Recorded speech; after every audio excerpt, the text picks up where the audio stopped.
it's Cenk Uygur. We got a wild and woolly show for you guys today, per usual. So Donald Trump's shady real estate deals, shady bank deals, that's coming up in a little bit.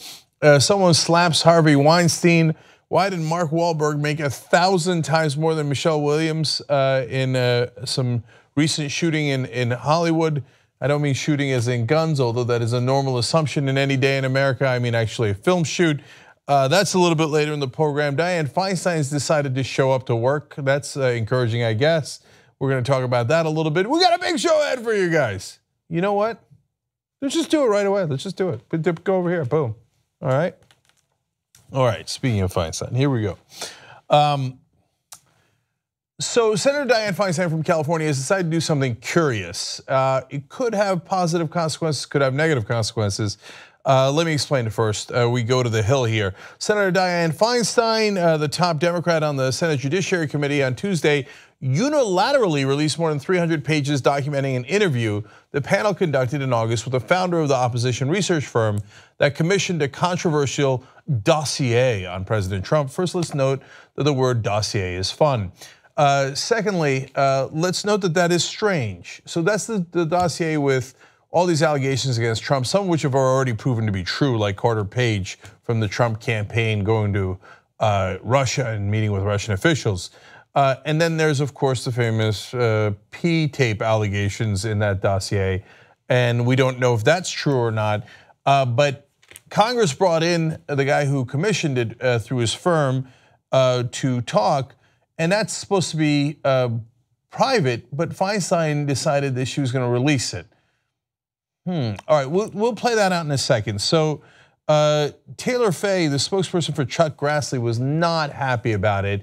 Obviously, Senator Grassley is supposed to work, now he's a Republican, he's supposed to work with Feinstein, who's a Democrat, on this issue. But they actually, rare for a Republican, but made a pretty good point, saying Feinstein's unilateral decision was made as the committee is still trying to secure testimony from other witnesses, including Jared Kushner. Her action undermines the integrity of the committee's oversight work and jeopardizes its ability to secure candid, voluntary testimony relating to the independent recollections of future witnesses. So that's Taylor Foy, apparently. Okay, so let's break this down. First of all, if there was something in there that stops Trump from evading justice, and the fact that it is publicly known makes a difference, then great. I think that is positive. So far, I haven't seen that yet. It's largely things that we already knew, and I don't quite see how it helps Mueller's team or anything else. It does seem a bit like grandstanding, but now if it didn't do any damage, well, okay, God bless. And Trump's mad about it, so that's good. So maybe he's upset about something that was released. But that point about how they still haven't gotten Kushner's testimony, but now that Feinstein's revealing the testimony willy-nilly, that's gonna make Kushner's testimony far less likely than might have done damage. So it's a questionable move. So Joshua Levy, lawyer for Glenn Simpson, made another point. Glenn Simpson's the owner of Fusion GPS, he runs it, and they're the ones that commissioned the Steele dossier. So when they were asked, hey, can you tell us what some of those sources were for the dossier? Because this is really important, we need to chase down if it's true or not true. Well, he said, somebody's already been killed as a result of the publication of this dossier, and no harm should come to anybody related to this honest work.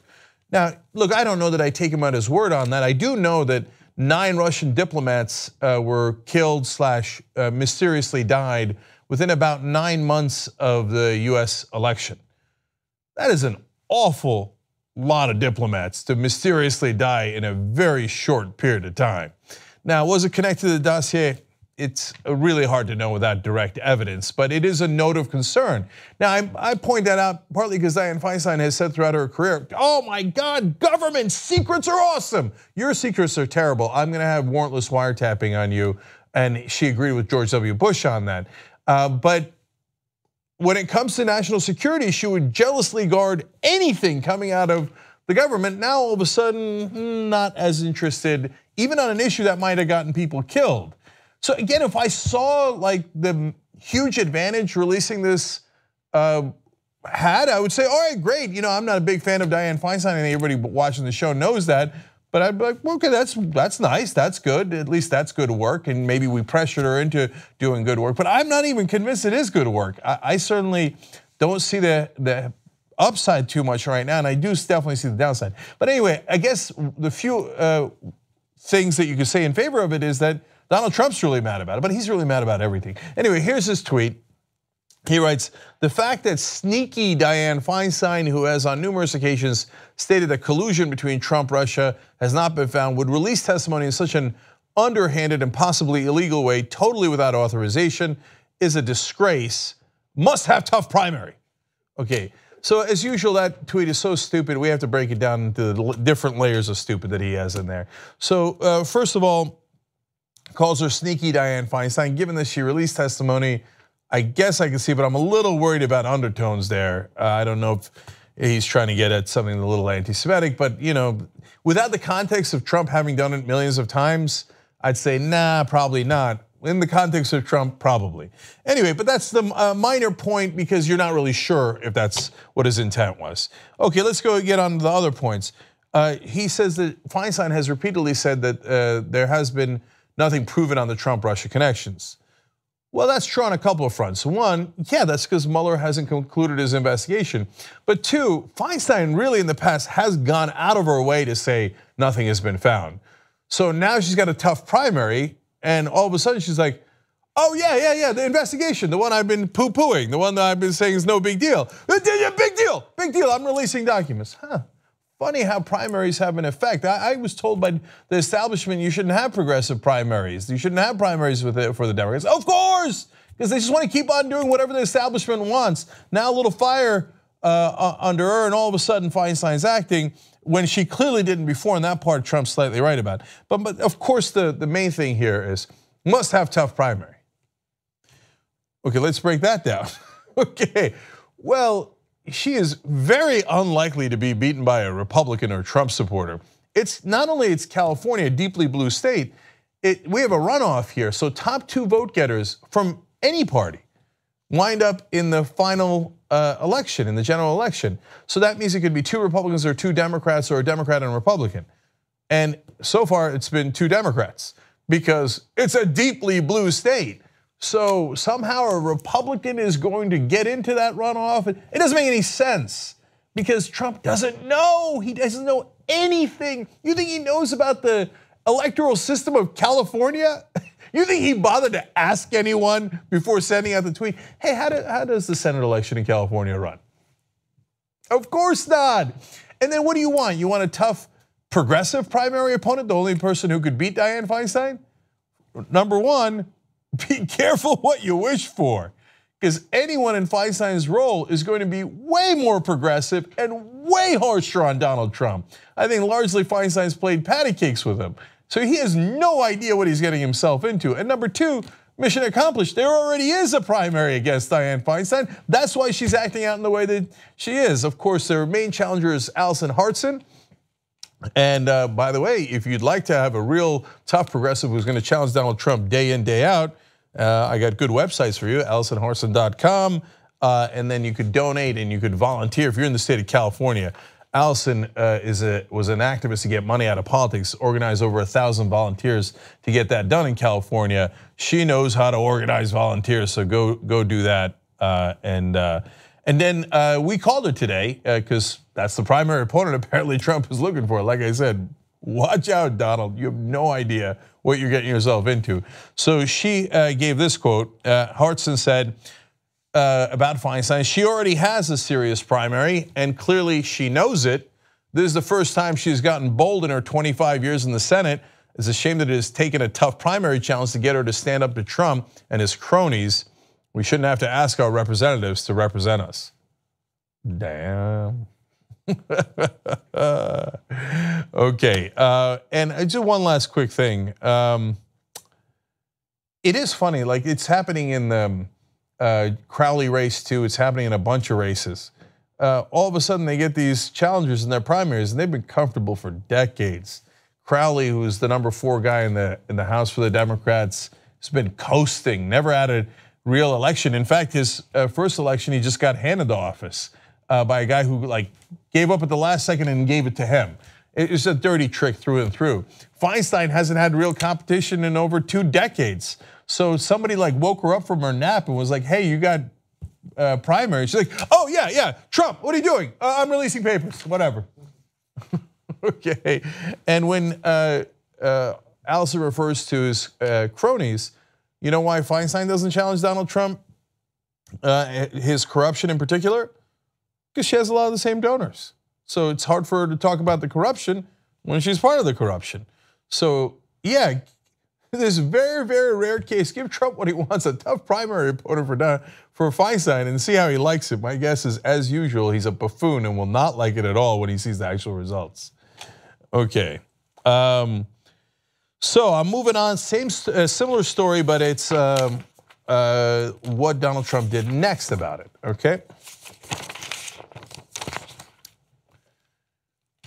So Donald Trump's on the warpath about the Russia investigation. What's new? So recently, the testimony of the person who commissioned the famous dossier against Donald Trump, where they alleged significant ties to Russians and apparently interesting sexual habits of Donald Trump. But to me, that is actually not that interesting. What's much more interesting is the financial connections. Anyway, he's mad about that. That some of the testimony has been released. He's mad that the investigation continues. He's mad that Mueller is now looking to question him specifically and personally. So he puts out a tweet, the single greatest witch hunt in American history continues. There was no collusion. Everybody, including the Dems, know there was no collusion. And yet on and on it goes. Russia and the world is laughing at the stupidity they are witnessing. Republicans should finally take control. Now, okay, look, the beginning part of that is standard fare. I remember when an insider leaked to one of the papers saying that Donald Trump was really proud when he came up with the phrase witch hunt. He thought oh, this will ruin their investigation. I'll just call it a witch hunt. And it's a very, very immature, childish reaction as usual. Anyway, but we know that he's been saying that for a long time. The last part's the part that's important. Republicans should finally take control. But in our system of government, that's not how it works. So if the FBI or a special counsel is investigating someone, politicians cannot get involved and say, hey, don't worry about the rule of law. Don't worry about if he violated any of the laws. Don't worry about the Justice Department. That's not what we're gonna do. We're just gonna end the investigation on political grounds. We're gonna take control. Now, that's obviously a terrible idea. It's not what America stands for, but Trump doesn't know and doesn't care what America stands for. He's never believed in this country. So now it's okay. They're gonna ask Chuck Grassley. He's the head of the committee that's looking into this in the Senate, and he's a Republican, deeply conservative Republican. And so they're gonna ask him, hey, do you wanna take control? Get a load of his answer. The president said that the Republicans should take control of the investigation in light of the release of this transcript. Are you losing control of this investigation, and should you regain control? I don't know what the president has in mind, and I don't think I better comment until I have a discussion with the president on that point. And I don't intend to have a discussion with the president on that point, and I hope he doesn't call me and tell me the same thing that you said he said. That's one of my favorite quotes ever. And I hope he doesn't call me to tell me the thing that you said he said. Why? Because it would be terribly inappropriate for the president to call the Judiciary Chairman in the Senate and go, hey, can you stop a legal investigation of me? Can you help me obstruct justice? Because then Grassley would have to say, no, plus now I have to report you to the FBI, you knucklehead. That's obstruction of justice. So that's why he's saying, oh God, you saw when he first heard the quote, he did a little eye movement like, So he's like, don't call me. Whatever you do, Trump, don't call me, man. I don't need to go to prison next to you. So no, Republicans are not supposed to take control. Politicians are not supposed to take control of a legal investigation. It is the 28th time approximately, that's a hyperbole, but not much, that Donald Trump has done obstruction of justice in plain day sight. I mean, plain day sight, but that's not a word. Plain view, in open, What is Broad daylight. Broad daylight. Okay. Okay. Hey, look, I want everybody to know I am a very stable genius. Okay. So don't question my choice of words. There's two things I'm known for. My fear of carnies and my stable geniusness with words. All right. So I'm done with that story. I'm going to keep going. You know, sometimes I take notes, and you probably wonder what is that, let alone me pulling a banquets on air. So I take notes for the editor sometimes. Might want to cut out part where Cenk doesn't know words. No one keeps it real like us. All right, we talk about some of that stuff in the post game. You would know if you remember. tytnetwork.com/join. Come be part of the fun. All right, so now let's go. Speaking of fun, look at this graphic. God, I love us. Okay.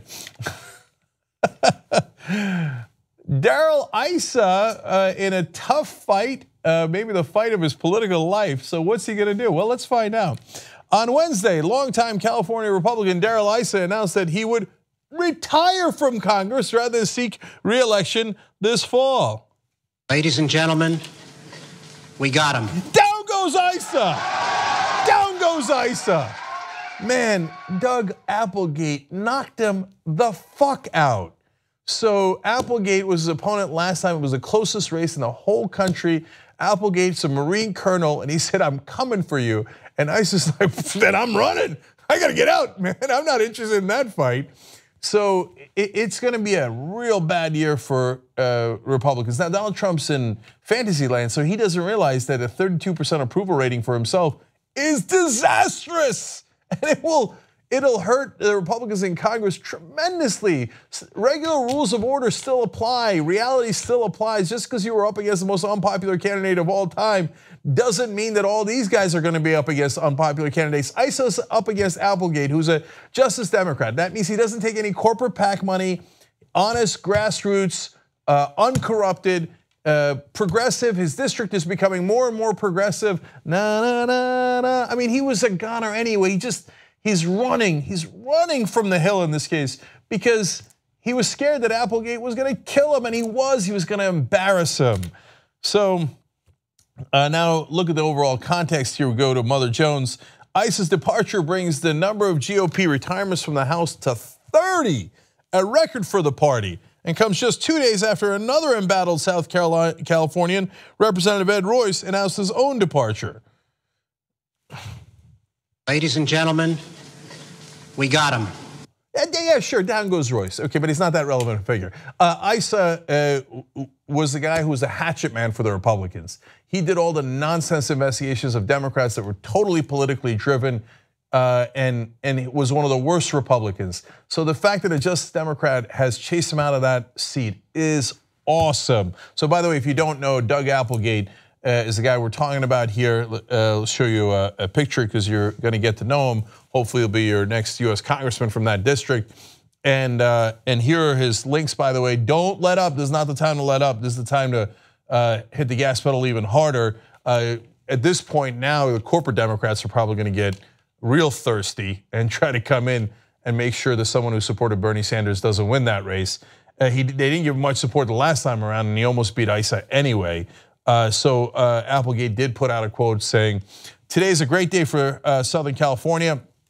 2 years ago, I stepped up and ran against Congressman Issa when no one else would because I was tired of politicians putting their party before country. This is a historic opportunity for the voters of San Diego and Orange counties. If you want more political insiders and establishment politicians, you've got plenty of options in this race.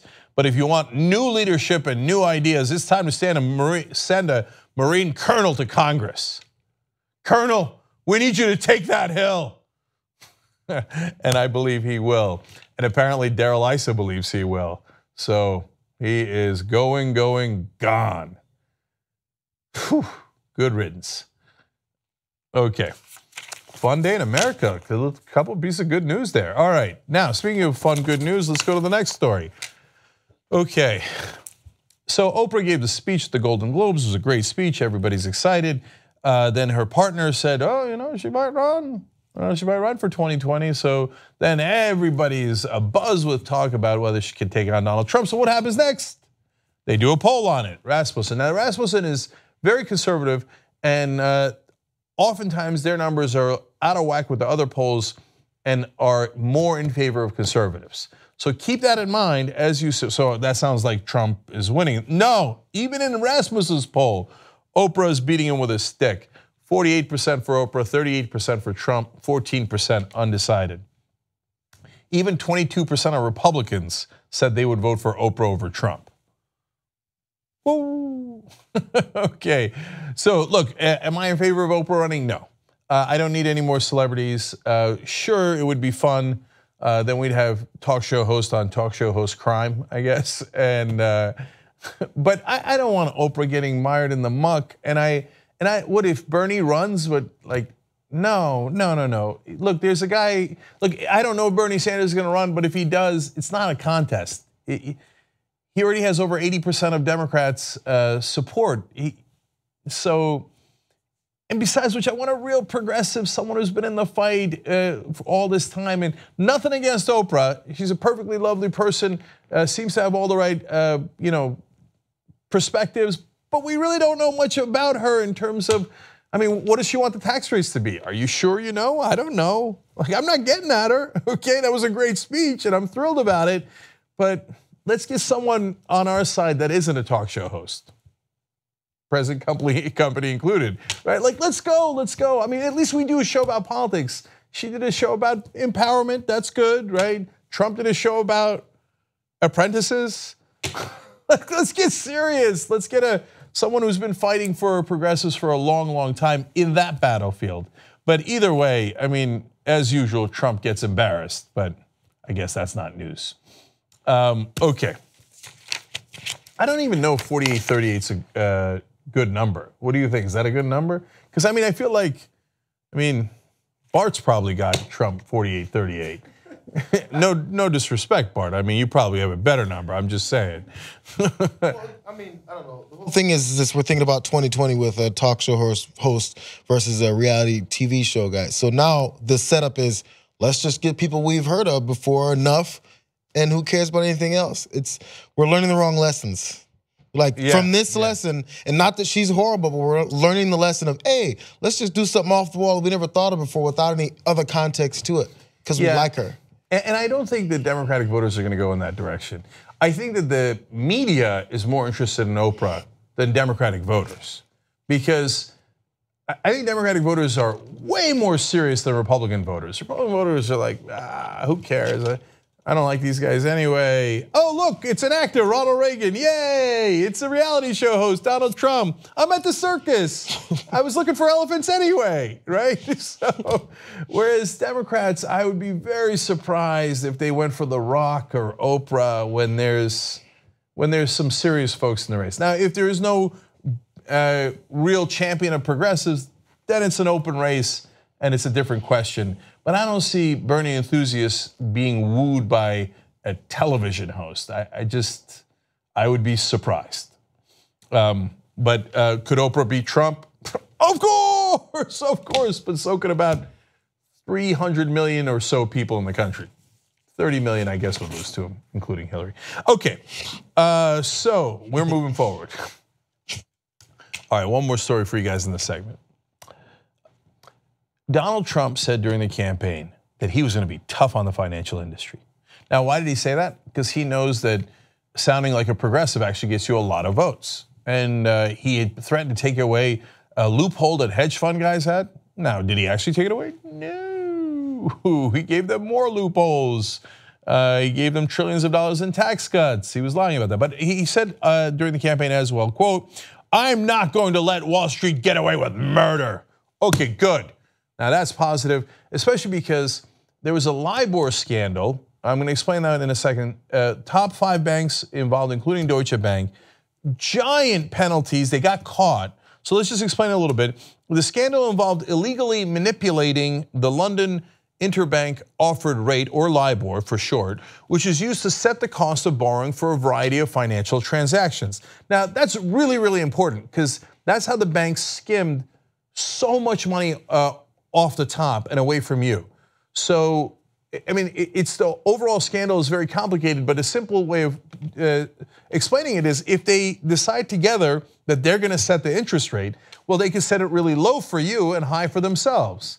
So that's what they did. They got caught and they had to pay billions of dollars in fines and probably thought not a big deal. They just gave you part of what they took from you in the first place. Deutsche Bank was apparently the most egregious of all of the banks because they paid the largest fine. So now, good news is, under laws designed to protect retirement savings, financial firms whose affiliates have been convicted of violating securities statutes are effectively barred from the lucrative business of managing those savings. David Sirota reporting that for International Business Times. So that is good news. Okay, these guys are crooks. They stole billions of dollars from people who trusted them and put money in their bank accounts all this time. But hey, then you're not gonna get to play around with people's savings accounts because we can't trust you, right? Now, how do you think this is gonna turn out? You think the banks are gonna get away with murder? Of course. So here's the rest of the story. However, that punishment can be avoided if the firms manage to secure a special exemption from the US Department of Labor, allowing them to keep their status as, quote, qualified professional asset managers, or qualified crooks.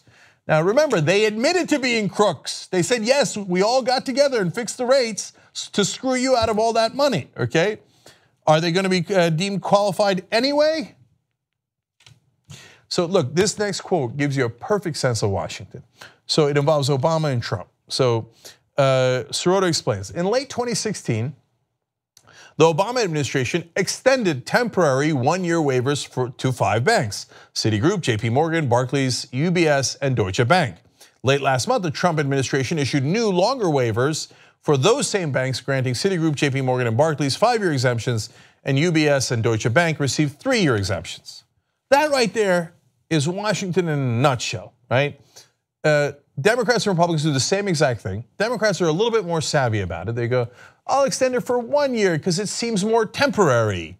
I mean, I keep extending it every single year, but I do it year by year, so it doesn't seem like I'm letting the banks get away with murder. You never know. One of these days, I could get tough on them.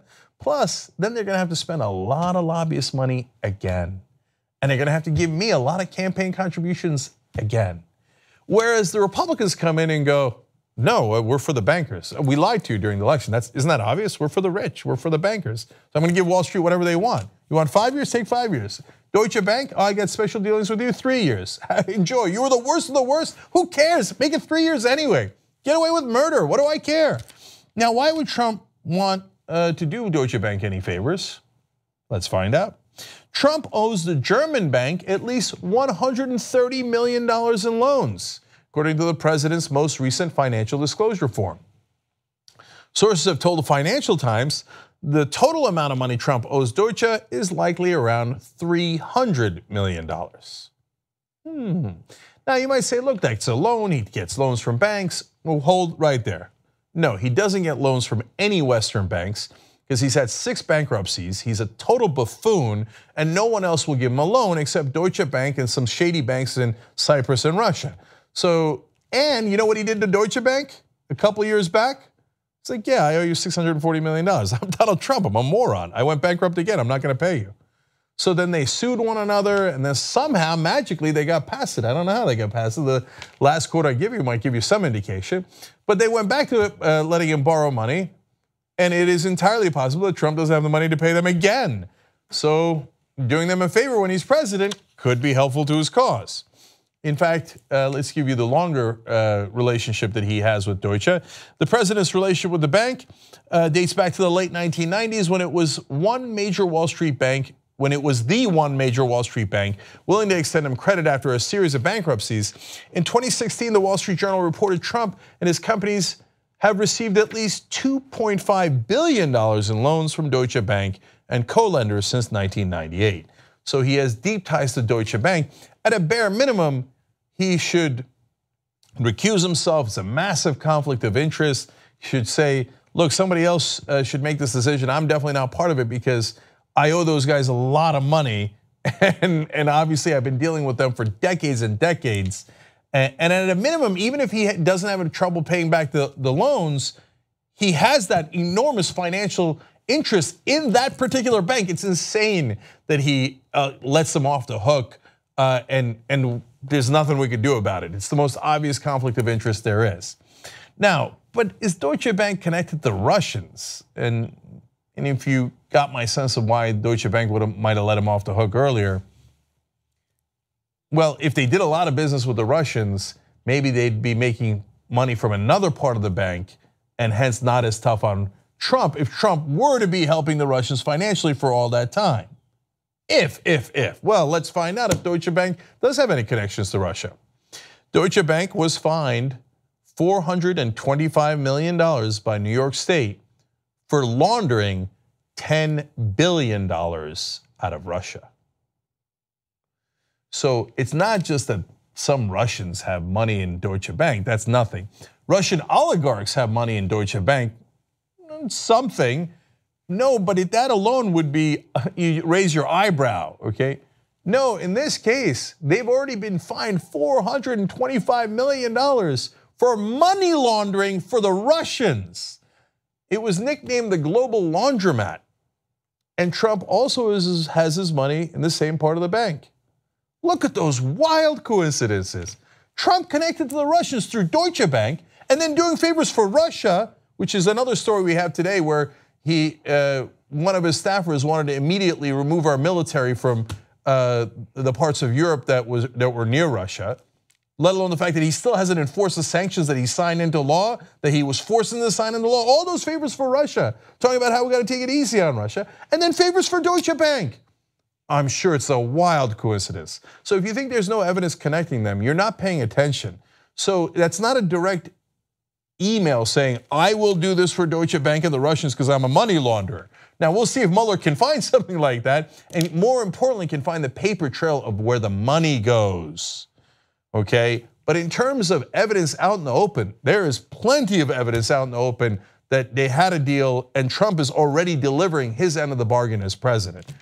Of course, to the great detriment of the American people, but to his benefit.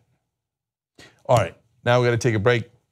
When we come back, we'll tell you about that story of how Trump might have manipulated, and his cronies might have manipulated our foreign security interests to try to help the Russians when we return.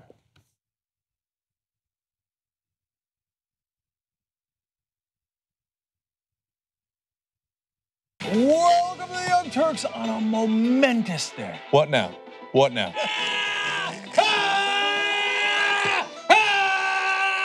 We get animated about the news. Yes, we're not the robots on TV. I actually care about the news. Guilty, I care. Senator Sanders, I'm going to do something unusual. I'm going to ask you a policy question. Hey, how dare you? That's the problem, you're the problem. Don't ever attack the Republicans. Where the fuck is the liberal media? Where is it? I don't see it.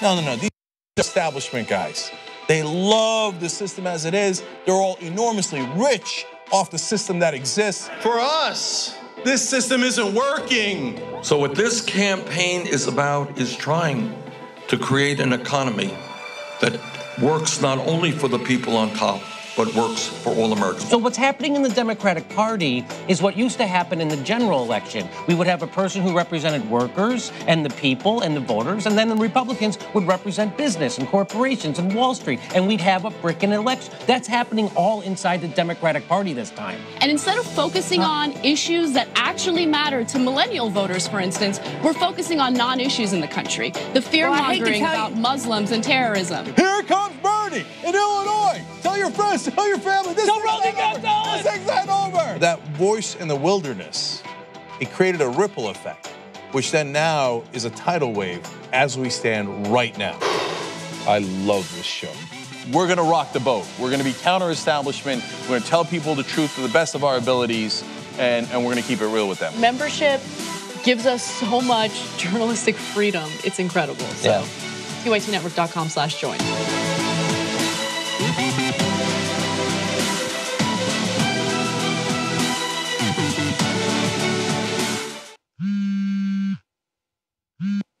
Hey, what's up? Aaron, what do you like better? The rabies or the rabies? Go.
right, back on the Young Turks, Cenk and John with you guys. John Iadarola joining us for the rest of the show.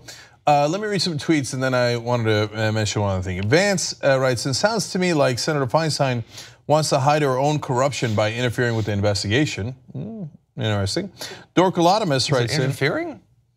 Well, she released those papers, right? Yeah. And I missed it. Maybe we'll talk about it in the postgame. I don't see the upside. I see the downside, which Kushner hasn't testified. And so now he could say, well, you guys are releasing secret things. I'm not going to testify, right? I don't especially care, but I can present several upsides, I think. But we'll do that during the postgame. All right, let's do it then. tytnetwork.com/join. And you guys get the postgame and the whole show commercial free. Okay, Dorkalodimus writes, and I doubt Trump understands how California primaries work. And yeah, it won't be a Republican. Of course, Trump doesn't understand California primaries. Yeah, you could have ended that sentence after understand. And then fill in the blank. Okay. Unregistered Chicano says, in the words of Jimmy Dore, we're the actual left. And I agree with that. Referring, I think, to Allison Hartson and Doug Applegate as opposed to some of the other folks like Feinstein. Okay, I Am Sock says, I'm sure helping big banks avoid penalties helps jobs in the Rust Belt. What the fuck, conservatives? How do you believe this shit? And especially because it's Deutsche Bank. It's a German bank. Yeah. How would helping a German bank avoid the penalties and fees and the law help anyone in Pittsburgh or Canton, Ohio? Of course it doesn't help you, it's just corruption. So, by the way, we did a story about bad banks. Let me tell you about a good bank. So, aspiration.com is our sponsor, I want to call them a lib bank, but they won't let me. They're so liberal, they don't even want to be called a bank. I don't think it's up to them. Anyway, so aspiration.com has no monthly minimums. So if you're a conservative, you should love Aspiration. Like, libs, I'll give $1 in there. Still won't charge me, right? And you can set your own fees. Oh, conservatives should love aspiration.com, right? Wow, it's self-regulation. That's right, that's right. Come on. Now, most people are decent and they actually do pay some fees voluntarily.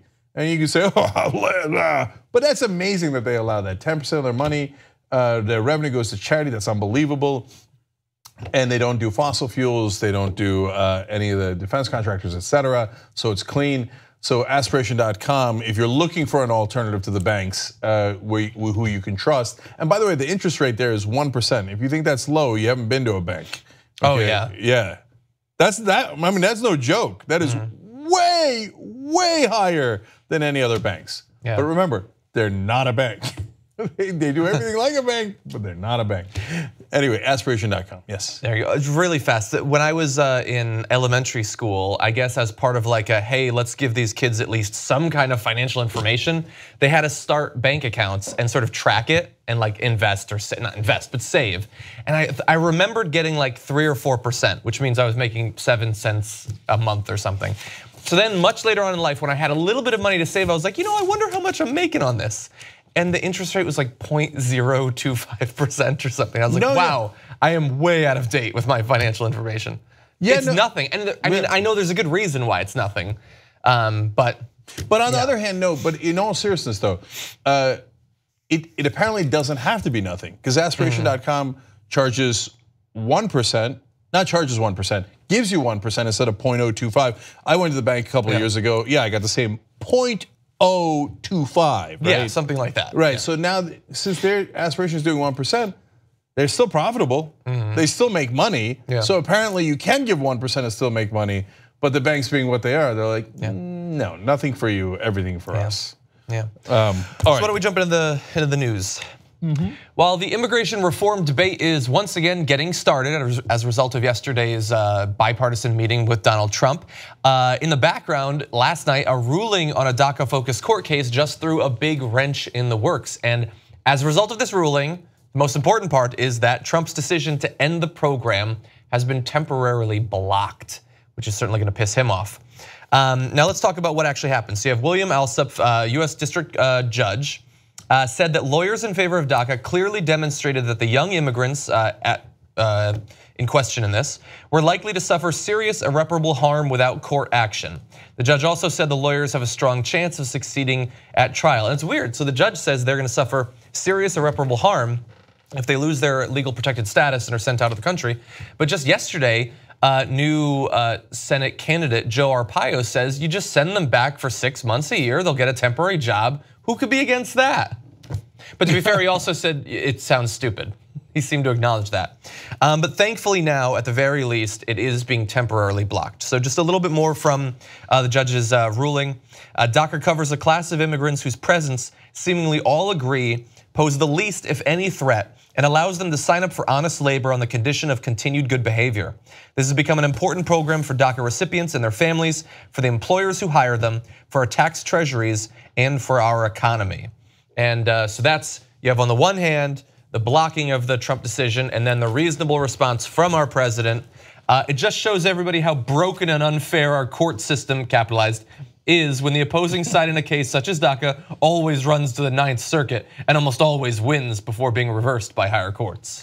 That's actually one of his least offensive tweets. Yeah, I get what he's saying there. I just love the capital C, capital S court system. No, there's another thing I like in there, but to be fair to Donald Trump, a lot of times progressives do file the Ninth Circuit, which is more progressive, and they do often win there and do often get reversed at the Supreme Court.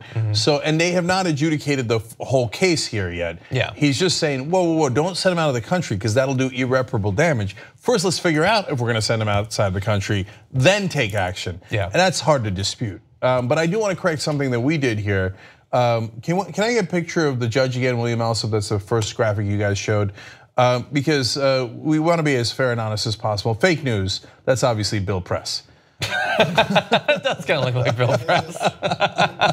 a little bit. All right, Bill Press and the TYT network, check him out. Yeah. Okay. No, that's actually the judge. Yeah, that is actually him. Okay. But I did want to talk a little bit more. So this is going on, as I said, in the context of this meeting that just happened yesterday between Democrats, Republicans, and Donald Trump, which we talked about live on the show yesterday. And I think it's very bizarre that Donald Trump is both giving himself, but also just getting a ton of credit for starting a bipartisan conversation about saving DACA, when we would not be having this conversation. We wouldn't need to have this conversation if he hadn't unilaterally decided to kill the program in the first place, then waited months until we are just about to run out of time, and then says maybe we can do it, but to do it you'll also have to waste $18 billion on a gigantic middle finger along our southern border to Mexico. So he deserves zero credit for how this is actually playing out. I think the media in this case is being way too eager to give credit to the president, something I refuse to do. But at the same time, as I said, he's also giving himself a lot of credit in his own particular way. And here is how he is describing the reaction to the meeting in a little video clip. We brought him together in this room, and it was a tremendous meeting. Actually, it was reported as incredibly good. And my performance, some of them called it a performance, I consider it work. But got great reviews by everybody other than two networks who were phenomenal for about 2 hours. Then after that, they were called by their bosses and say, oh, wait a minute. So I have two things about that, John, real quick. One is his choice of words. You didn't see it in that clip, but right before the things he just said there, he said, welcome back to the studio, okay? Did he say that? Yeah, he did. And so he called it a studio, then he said that he got great reviews about his performance. Others called it a performance. Yeah. Others called it a performance. I mean, for me, it's work. For me, it's when work. I'm in front of the cameras, to sit there and not say something batshit crazy, not start war with North Korea while demonstrating no knowledge of the topic we're talking about, I call that work. So he just views it as a show. He does. I mean, and this is it's in Michael Wolff's book. It's in almost every report.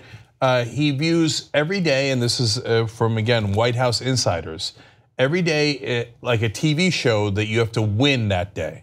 And so, but except it's not a TV show.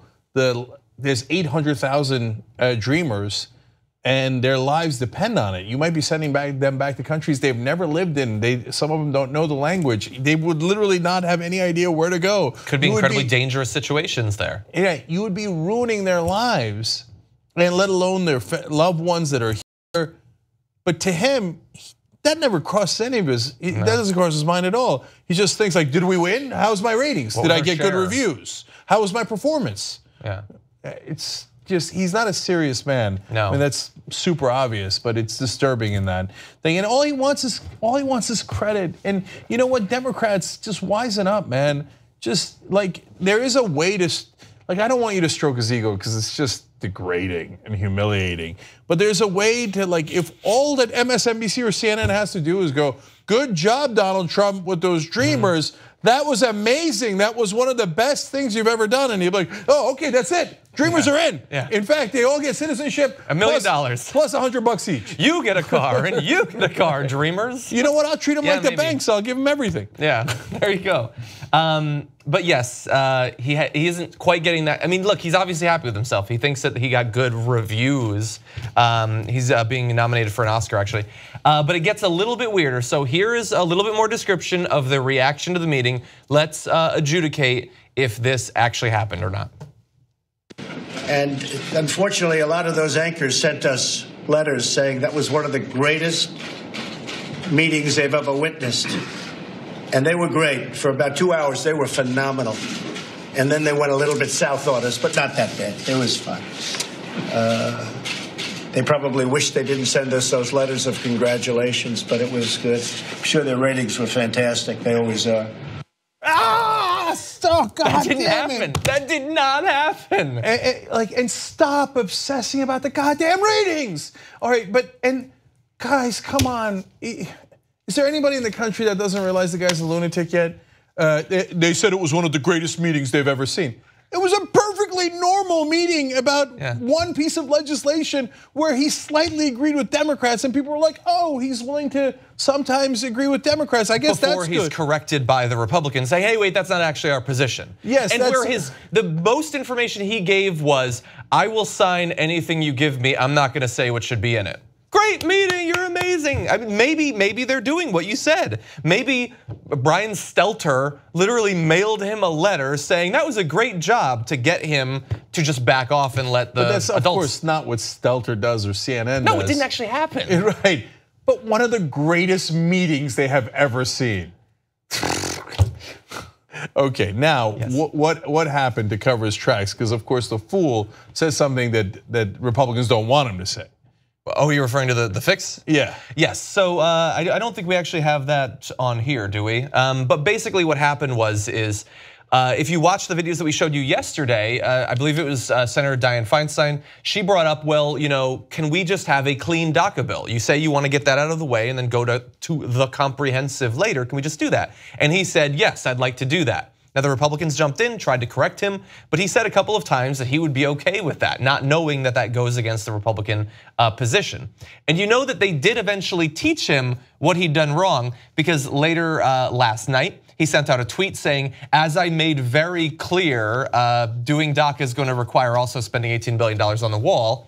But also the White House got in trouble because they put out a transcript of that meeting, and in the transcript, it took out him agreeing with Dianne Feinstein. Now this was eventually fixed after people complained, but they tried to rewrite history to fix his flub. Yeah, it was on tape. It was a performance. We know it was on tape. So it was a blooper technically.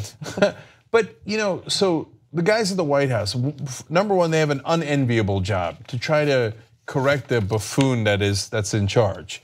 But number two, they're also knuckleheads. So they go in there and they're like, Trump shouldn't have said that he'll sign the deal with the Democrats. Oh, I got an idea. I bet nobody will catch us.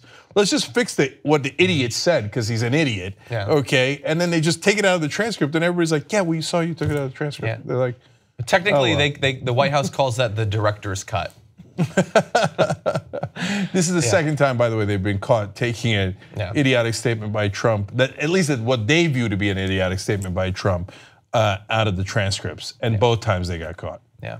So we should take our first break. When we come back, though, a couple of the comments that Trump made during that meeting could cost him a little bit with his base, and certainly with some of the right-wing pundits. So we will have a breakdown of that when we come back from this break. Go.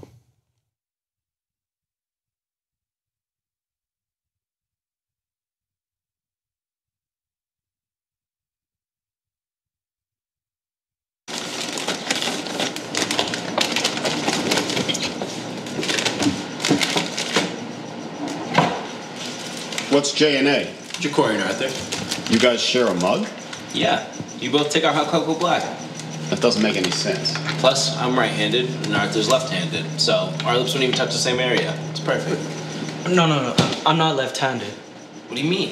I've seen you type with your left hand. Yeah, and also with my right hand. That's how typing works.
we're back on the Young Turks.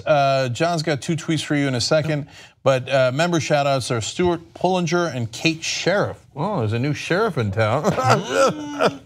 Hope she's better than Joe. Yeah, for sure. All right. Yeah. Well, thank you guys for being members.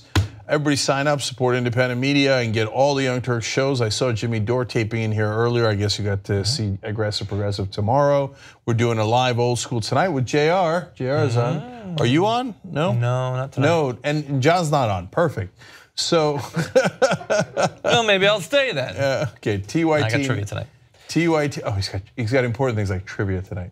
Gotta keep the old brain working. You gotta test it. Keep it strong. It's in the title. Yeah. It's trivial. Okay, here's the thing. Trivia is one of the main reasons why I remain what I call a very stable genius. All right, by the way, to become a member and get all those shows, tytnetwork.com/join.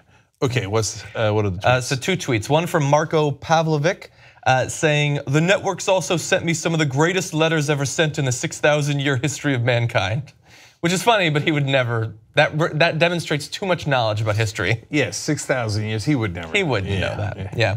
It's the best species to ever run. Anyway, the other one was from Antonio Pennant saying, hey, real Donald Trump, guess what's getting good ratings? Progressive ideas. You should try it sometime. You might even get better reviews for your performance. Really good in the demo too, Progressive Ideas. It was one of the greatest meetings ever. You know, you had Stalin and Churchill and Roosevelt got together to defeat Hitler, then this one. Okay. We had a better meeting this morning at TYT actually. Yes, all right. Anyway, okay, let's jump back into it. During yesterday's immigration discussion between Trump and the Republicans and Democrats, he said a couple of things that stood out. Now, as we said earlier, he did say that he would sign a clean DACA bill. Now, they have since backtracked, but he said it. He also said, by the way, that he would be interested in possibly sign a pathway to citizenship or something like it, some part of full comprehensive immigration reform, which is a big step from some of his previous statements about immigration policy. And so the question is, will this cost him amongst his base and from some of his supporters in the media? Well, we've got comments from a few of them.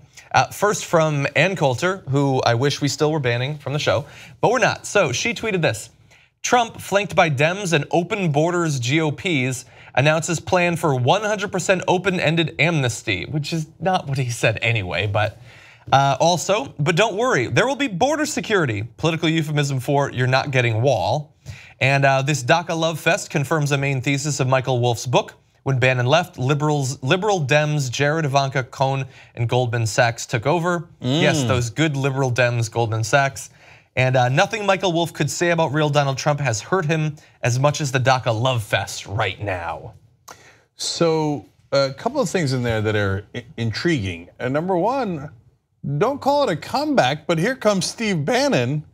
All of a sudden, Ann Coulter is saying like, maybe Bannon leaving not such a good thing. Everybody threw him under the bus, but he's like waving from under the bus. Hey, I'm still here. Yeah, I'm badly burned. But Trump can't see it because he's on his way to Davos right now. So, okay, on to the DACA stuff. Look, she's not entirely wrong about a couple of things. Number one, nobody knows what border security means. It either means no wall, but they spent a lot more money, and in my opinion, waste a lot of it, but that's okay. I mean, Trump won, and he promised border security, right? And as long as it doesn't include the wall, that's largely, we can live with it, right?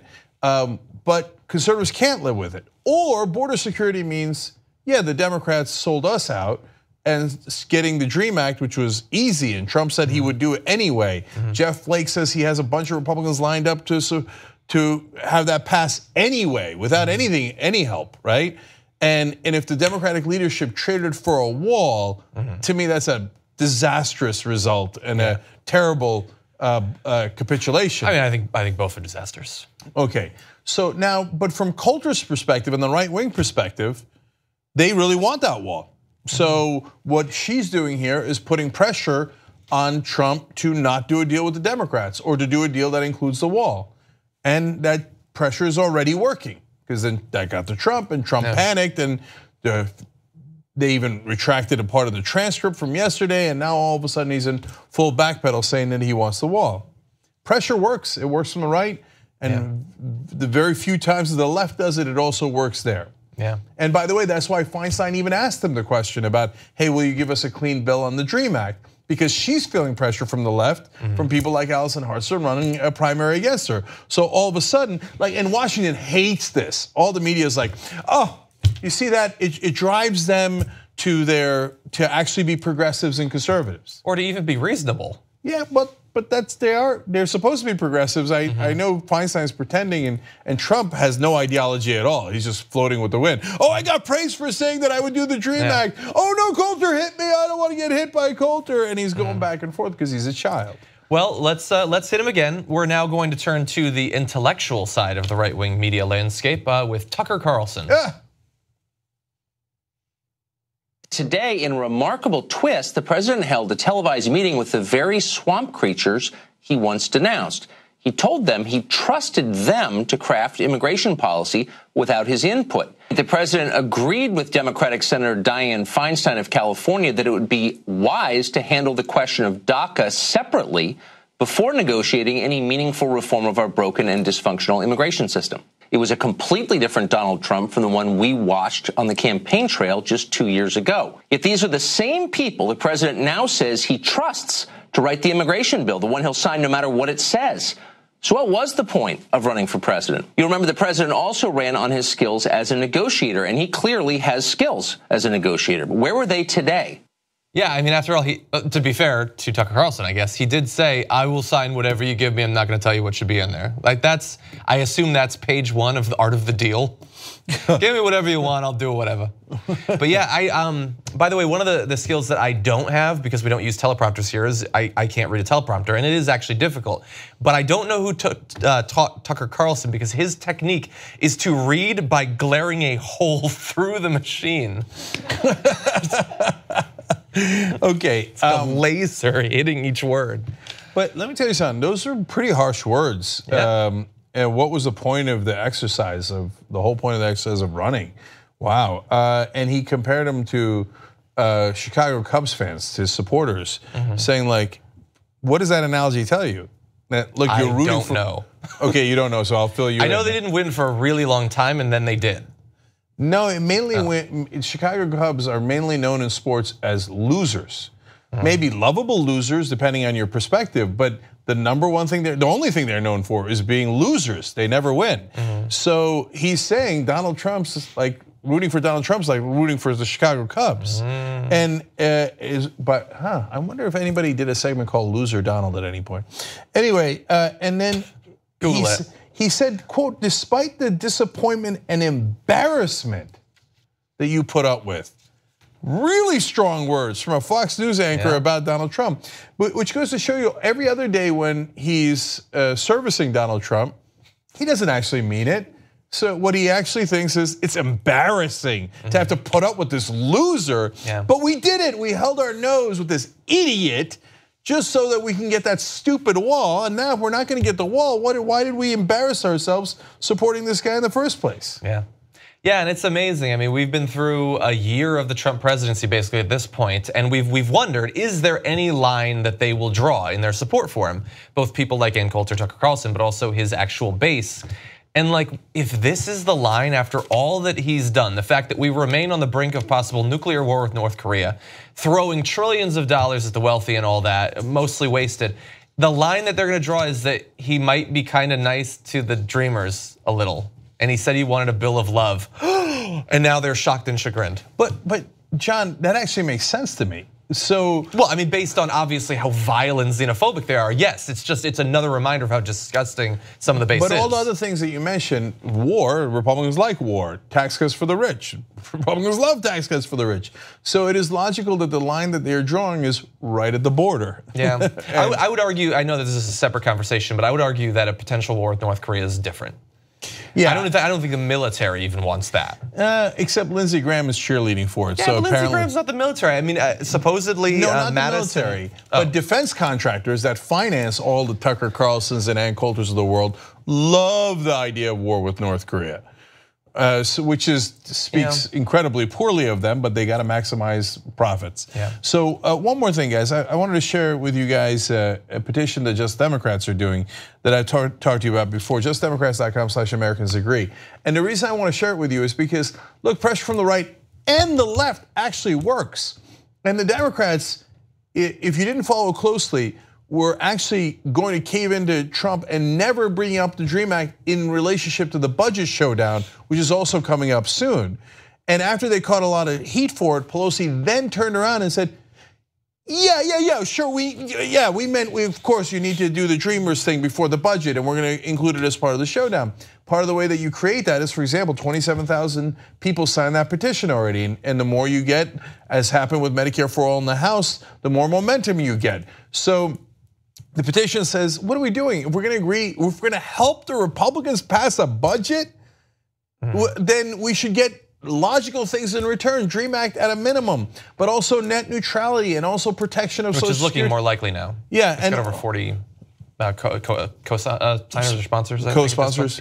Yeah, but you've got to actually do it, right? Yeah, I agree. So, and the budget showdown is a perfect time to fight for it because they actually need Democratic votes. And the third thing is protecting Social Security and Medicare. All three of those things poll way above 60%. Very popular in the country. And if they were put up for a vote in Congress, they would probably all pass anyway. So we're not asking for that much. We're asking if you're going to agree with the Republicans on the budget, they must give us those really popular positions in return. Hence, justdemocrats.com/AmericansAgree. And we'll put that link down in the description box in the comment section as well, so you can click on it. So their pressure from Coulter and Tucker Carlson already working as Trump is backpedaling. We need to put pressure on the Democrats so they don't do what is their nature, which is to immediately buckle. Yeah. We taking our break between the hours? All right, we got to take another break apparently. All right, now, maybe my favorite piece of legislation in a long time. I'm going to give you the name of the legislation, and then we'll explain what it is. It's the Stable Genius Act. But what does it do? Okay, when we return, and also which Trump aide try to get us to withdraw forces to help the Russians, and the implications of that.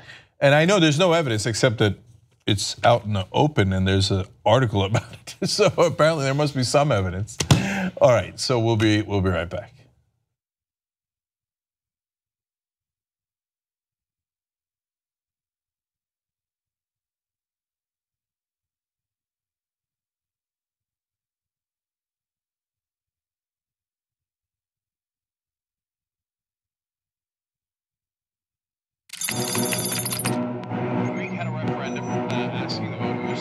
T-minus 1 minute till landing.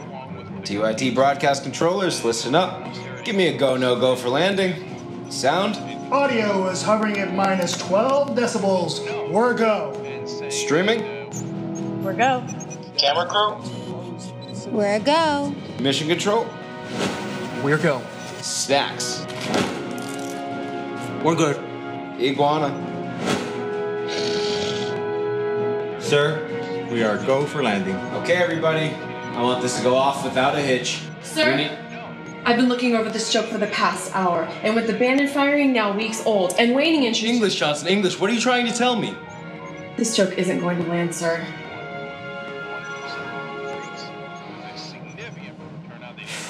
Okay, everyone. Forget the old plan. From this moment on, we're improvising a new joke.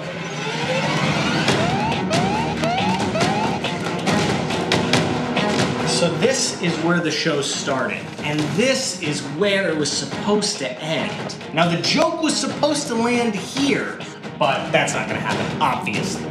So we need to come up with a new joke. Maybe here? Hits are dropping, streams are failing, retweets are stopping. 40 seconds. All right, team. We gotta find a way to make this fit into a joke about this that will appeal to them. 30 seconds. A Trump joke's our safest option. Trying to land a Trump joke after this week's events is a suicide mission.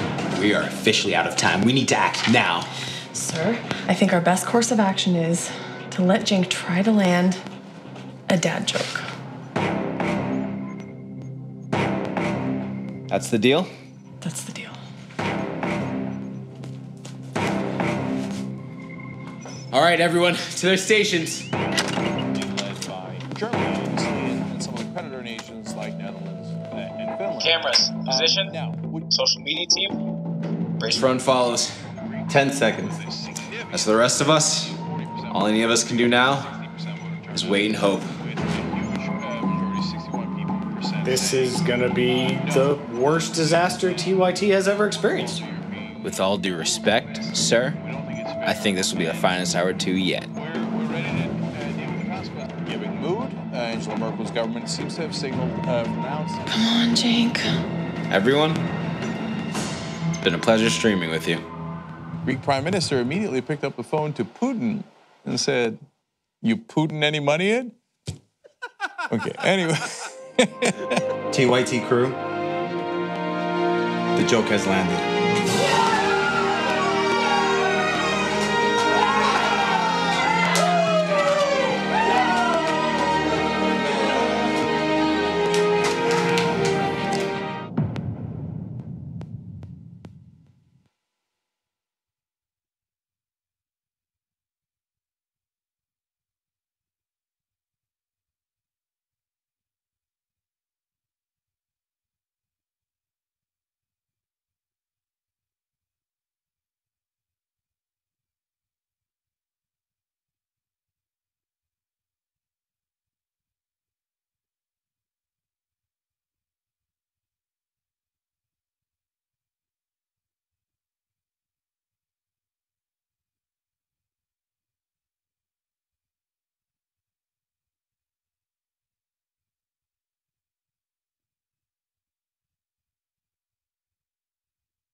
All right, back on the Young Turks, Cenk Uygur, John Idarola with you. Chris Duran writes in, watching the right wing at war with each other is like watching professional wrestling. It's a bunch of cheap shots. It's a cringe factory, and you probably are worse off for having witnessed it. I used to enjoy it. Yeah, I was going to say, I think you're denigrating professional wrestling a little bit with that comment, and I'm not even kidding. Jay writes in, didn't Steve Bannon work for Goldman Sachs? He actually did, so it's a good catch on Ann Coulter getting that tweet a little off, right? But to be fair to Steve Bannon, not a sentence I speak often, he did work at Goldman Sachs. I don't know if he had a bad experience or not, but he is against what he calls the global financial elite. So he's not pretty low level anyway. Yeah, he's not really in the pro banking section of the conservative movement. Yeah, that section is gigantic, but he's probably not in it. Okay. Yeah. All right. What's next? There's a lot actually for next. Donald Trump has called himself a very stable genius, and now one congressman wants him to put his gigantic brain where his mouth is Representative Brendan Boyle, who is introducing the Stable Genius Act. This act would require all presidential candidates to file an FEC report, a quote, certifying that he or she has undergone medical examination by the medical office under the jurisdiction of the Secretary of the Navy. So if you want to run, and presumably if this passes, it can happen, but if it did, he would have to certify that he has been checked out and that he is as stable as he says he is. So I like the specificity of it, because when I saw the headline, I wasn't sure how you're going to do that. Like, are you going to pick a random psychiatrist? Are you going to trust his doctor, Donald Trump's doctor? Yeah, well then there's that, and you remember that hilarious note that the doctor wrote. Now the doctor's so wacky, it's not outside the bounds of imagination that he might have written it. But then we saw a story later that said that Trump pulled up in a limo, sent a note upstairs, the doctor signed it and sent it back down. And the note said, he's in the best physical shape of anyone who has ever run for president.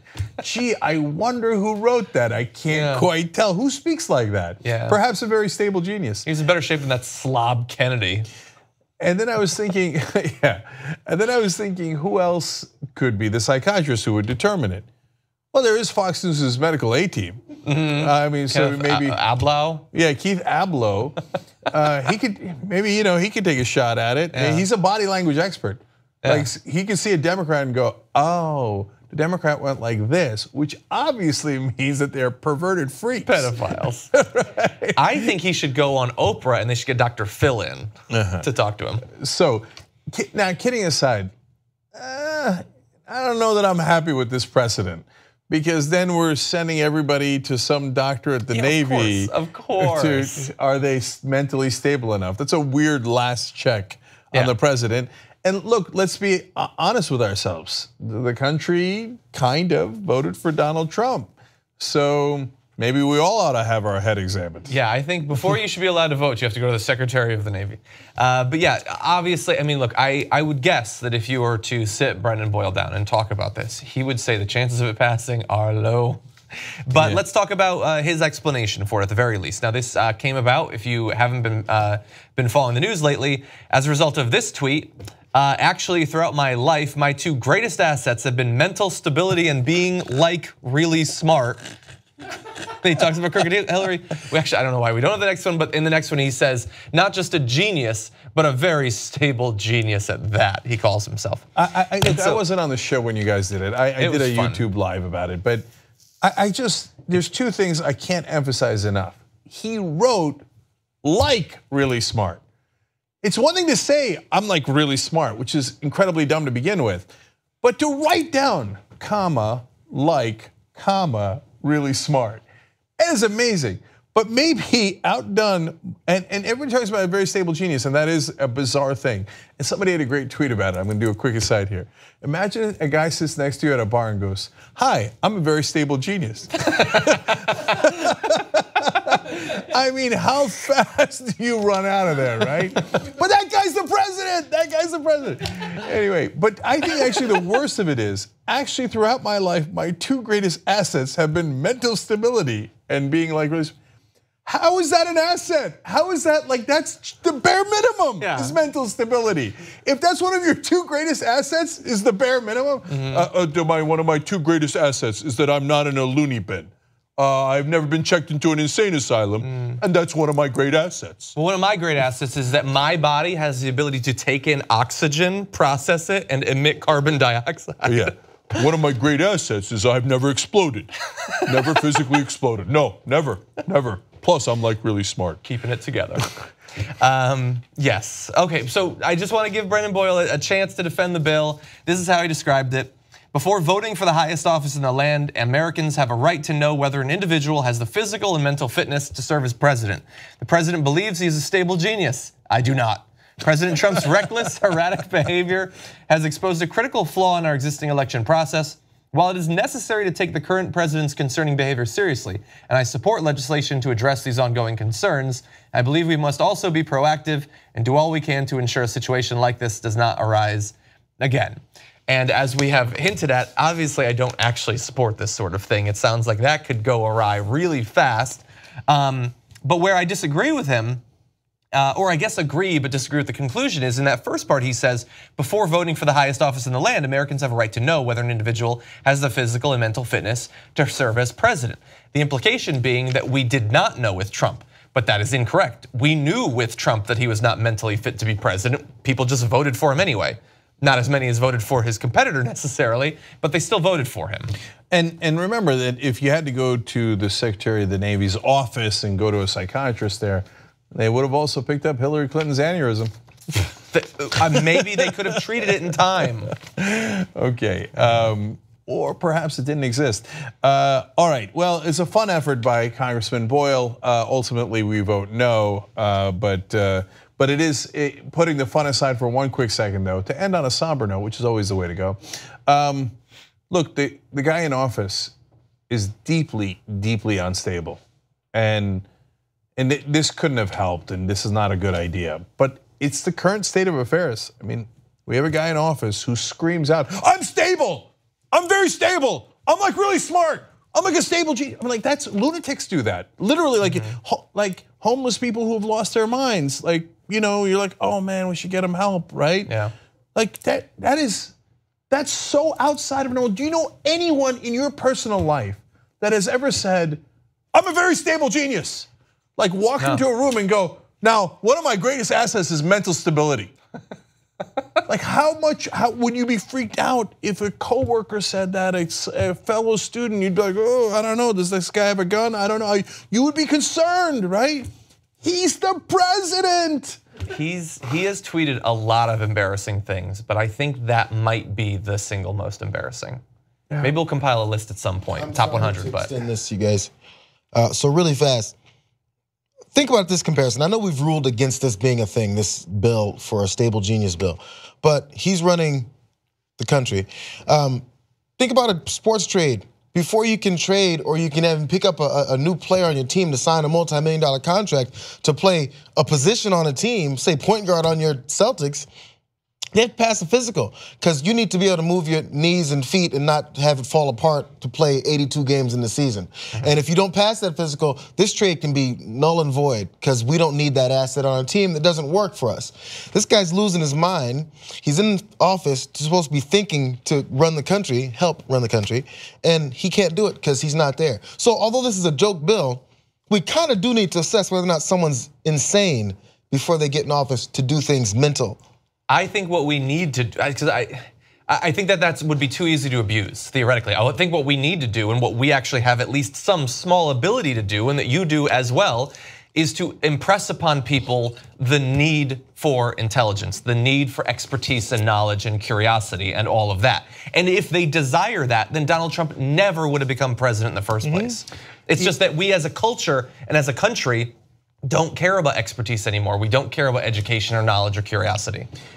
Yeah, so Jared makes a really good point that the president's mind is a little bit more important of an asset than a point guard's knee for the Celtics. So, and that requires 1,000 checkups, and rightfully so. On the other hand, John is right that it can easily be abused. That process can be abused. And in this case, it might not have mattered. I'm not at all convinced that he has dementia. I think the psychiatrist probably would have checked him out and said, no, he's not forgetting things. He doesn't necessarily have onset of Alzheimer's or anything like that. He's just a really incredibly stupid person. And that is the likely diagnosis. And unfortunately, that is definitely not a disqualifier for president in America. Yeah, he probably has a personality disorder where he's so egomaniacal that he can't think of anything else to form a sentence unless it's surrounding him. Yeah, he's a sociopath. Yeah, no, you're right. And he's obviously got some sort of narcissism, clinical narcissism. It's the most obvious thing in the world. You don't need a psychiatrist to figure that out. But you do have to be pretty narcissistic to run for president. We would disqualify a lot of folks. Yeah. But he's just taken everything that's wrong with people who run for president and just put it on steroids. Yeah. That's the thing they should test him for. I agree. So why don't we turn now to some prospective foreign policy. During the early days of the Trump presidency, a National Security Council official named Kevin Harrington had an interesting idea. He wanted to do this sort of radical military move as a preemptive gift to Russia. And so Kevin Harrington's former colleague told the Daily Beast, I believe it came out last night, that Harrington asked about the prospect of withdrawing or repositioning US forces from the Baltics, nations once part of the Soviet Union and periodically, historically, swallowed up by Russia, but that are not part of it right now. According to the ex-colleague, Harrington considered it a gesture to the Kremlin that would enable the nascent Trump administration to see if its desire for a friendly relationship with Russia would be reciprocated. It was included in a strategy paper that, conspicuously to the former official, made no mention of Russia as either a competitor or adversary. And that person said, I sensed we were giving something and it wasn't clear what we were gaining in return. Now, while the proposal was ultimately not adopted, it's the first known case of senior aides to Donald Trump seeking to reposition US military forces to please Putin, something that smelled to a colleague like a return on Russia's election time investment in President Trump. That is according to the sources coming out of the Trump administration. Well, the first national security official said it's not clear what we're gaining in return. I would argue that it is fairly clear. So whether it was interference in the election or the other favors that Putin and the Russians have done for Trump throughout his career, that's the obvious answer. Because at a bare minimum, as all the experts quoted in this article mentioned, well, if you're going to give the Russians something, you would at least have a conversation and get at least something for the American people or our security interests in return. It's a weird thing to come in there and go, okay, we're withdrawing our forces, and just as an act of good faith to Russia. I mean, as an act of good faith to the UK, Canada, okay, but even that's a little weird. Why aren't we having a conversation about it and figuring out what the right deal is? But to go to Russia, which has historically been somewhat of an adversary, and now arguably more so, and go, here's a giant gift. Yeah. That makes no sense. And a potentially consequential one. I mean, imagine we lived in some sort of crazy world where Vladimir Putin and Russia were invading and taking new territory. It would never happen in Crimea, or by proxies in Ukraine. As long as US forces are in those countries, it's very hard to imagine Russia moving in and trying to take any territory there, because then you're talking about the development of a gigantic war, a historic war. But if our troops aren't there anymore, it becomes significantly easier to do that. On the other hand, though, we do have to acknowledge that they did not actually do this. And unfortunately, we don't know from the information that has been leaked yet who it is in the administration that actually shot the idea down. It could be that it's Kevin Harrington's boss. It could be that it's Secretary of Defense. It might have been Trump and his team itself. We only know who was pitching it. And so let's say a little bit more about that. Harrington is the NSC's senior official for strategic planning. He had neither military experience nor significant government experience before joining the White House, but that's only because none of them did. But he did have an influential credential. As a managing director for the Thiel macro hedge fund, he was close to Trump patron and ally Peter Thiel, who we've talked about on the program quite a few times, actually. And among Harrington's ideas were a fervent belief that economic sanctions, particularly those on Russia, were ultimately harmful to the United States. And in March, long after what we were talking about, he proposed lifting US sanctions on Russian oil. Okay, so there's two parts of this story. One is this Harrington guy goes inside the National Security Council, is like, let's find 8 different ways to help Russia. Why are we lifting the sanctions? Senate ultimately voted 98-2 to increase sanctions, not to decrease them.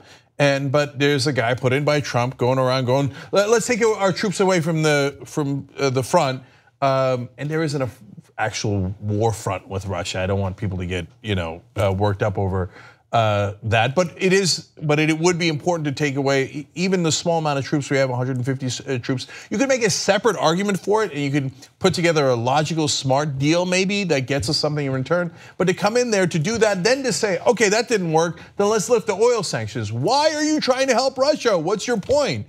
But devil's advocate, if you believe everything that has come out about this person, it is simply because for whatever reason, it seems kind of crazy, but look, he's an associate of Peter Thiel, who's a crazy person. He's talked about setting up some sort of libertarian island, which sounds like something out of BioShock. But if you believe it, he just, for whatever reason, believes that there is this energy apocalypse coming, and the only chance we have in America is to ally ourselves closely with Russia. For whatever reason, that is what is going to save us. That's best case scenario, playing devil's advocate. So that's Cheney-esque, paranoia about energy, et cetera. But look, that leads to the second important part of this story. Why is a guy with no military experience, no foreign policy experience, no relevant experience at all to the National Security Council, on the National Security Council? Because he ran a hedge fund? He was the managing director for a hedge fund for one of Trump's donors. That's preposterous. That's the swamp. They're giving away our government. They're like, oh, you ran a hedge fund. Would you like to run foreign policy? He was a senior, he is. He's the senior official for strategic planning when he has no experience in strategic planning in the military, for the military, or for defense, or for foreign policy. He runs a hedge fund. He has nothing to do with it. Then think about this level of corruption. What if that hedge fund, what if he's not panicked about energy security and he doesn't know anything about the military and doesn't care about the military? What if that hedge fund has a lot of money invested in, whether it's in Russia or deals that would be affected by the sanctions? The oil deals and stuff like that. Then you've got a guy who was put in to make those deals happen at a place where he clearly does not belong. That's how they give away our government. That's how they give away our interests. So, look, the Thiel Macro hedge fund, I don't know what they're up to, and I know that Peter Thiel is legendary investor in Silicon Valley. That is true. And he's given a lot of money and made a lot of money from a lot of those tech companies. But does he have energy investments? And why is this absolute amateur with clearly some other interest inside the National Security Council to this day trying to affect our foreign policy for God knows what reasons? Yeah. It's corruption 101. I don't know why that donor was allowed to plant someone inside the National Security Council. Agreed. Do we want to take our last break of the show? Yeah, we got to take a break here. So when we come back, a couple of issues that are both cultural but also touch on the politics. When does Harvey Weinstein get slapped in the face? Like, what did he do in reaction? What has happened? Is that the right thing, the wrong thing to do?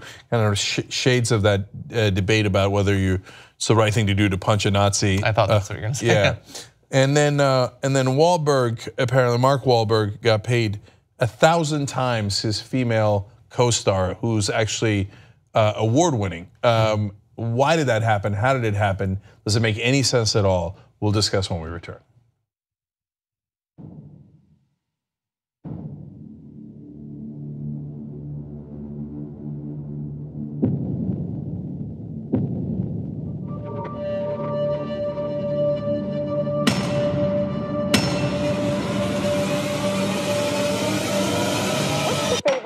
You have in common with your daughter? I was going to say sex, but I can't relate that.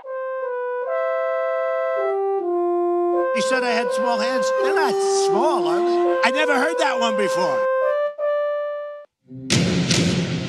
Look, we're doing interviews over there at youtube.com/TYT interviews. And we've done some amazing ones recently. So now, of course, you know the person most widely considered to be the most progressive senator is Bernie Sanders. Yeah. Why not back him during the 2016 primaries? Why be a Democrat at all? And we're in a time where you cannot, in good conscience, sit on the sidelines of history in 2017. Right.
All right, back on the Young Turks, Cenk and John with you. The mathematician writes, guys, if we survive Donald Trump as president, if anything, it'll show the need for a mental evaluation of the president. Of course, that would exclude most Republicans from office.